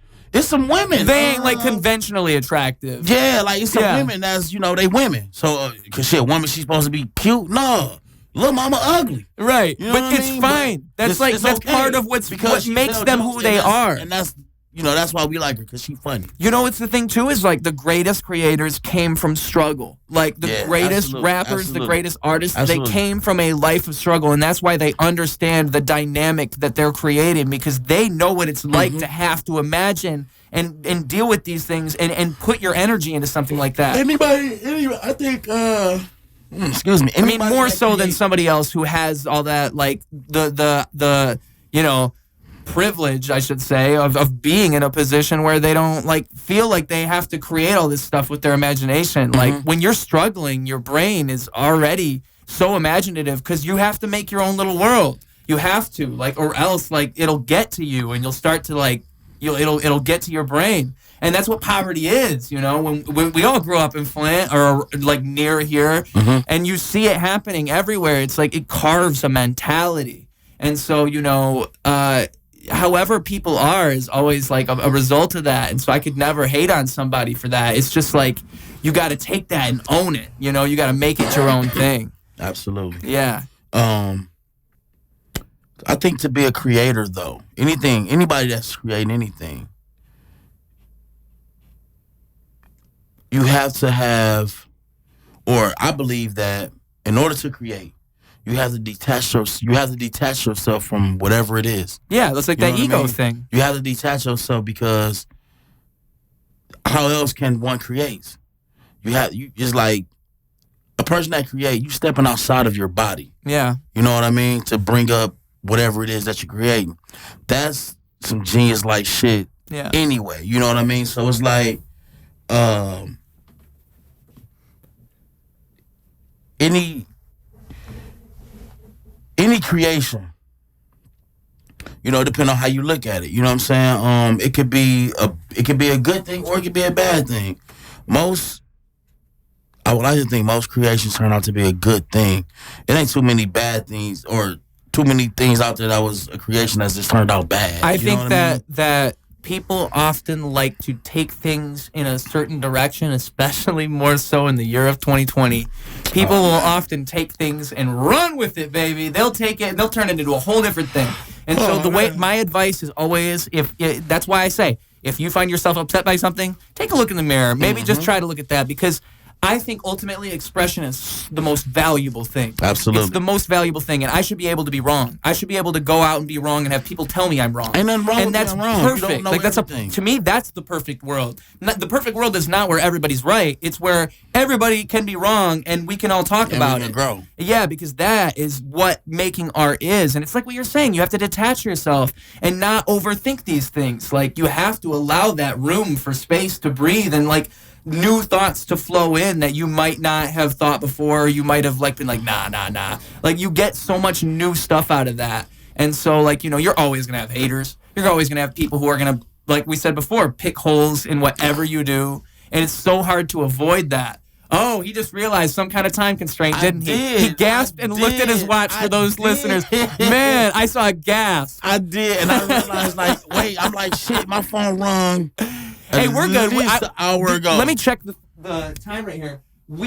So we didn't break my record because the last couple podcasts we went for a real long time. You're in the top 3, my friend. I've been going the longest or yeah, so? I haven't been. I've never planned to go a long time, but I've been going over 2 hours, like the last 4 podcasts, just because that's what happens. You know, you get somebody talking and we get rolling. No, it's a good thing. I love the conversation. It is a good thing. Yeah, but I did have. What's up? What is it? Is there something that you had to like say? Yeah, no, not say, but do. Yeah, no, you can go. What I want to do right now is, if we're gonna wrap it up, if you should at least tell the people where they can find you online, and you know where. Like if first of all, thank you for listening to this whole thing.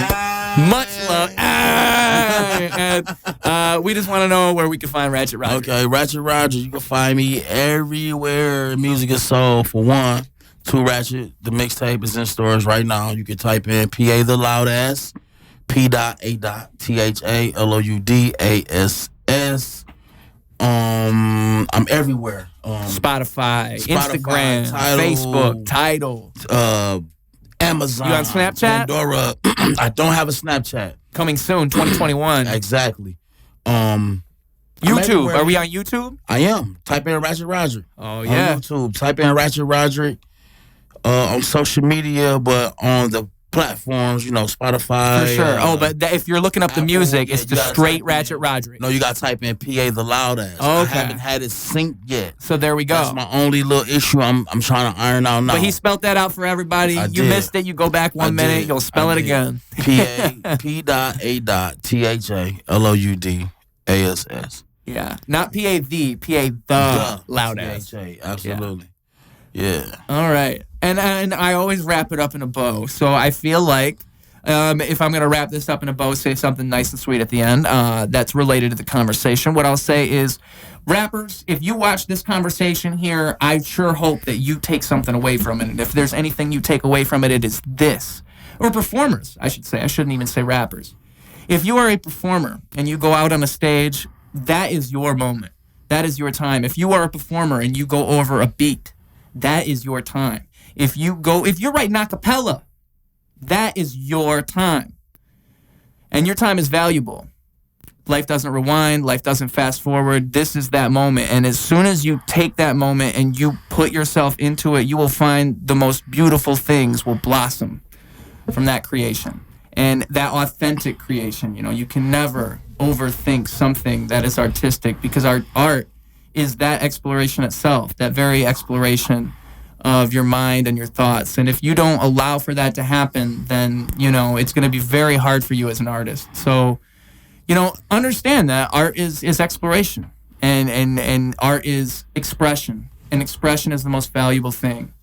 And time is the most valuable thing. And these are things that you can hone as a performer. And when you do this, you'll change lives.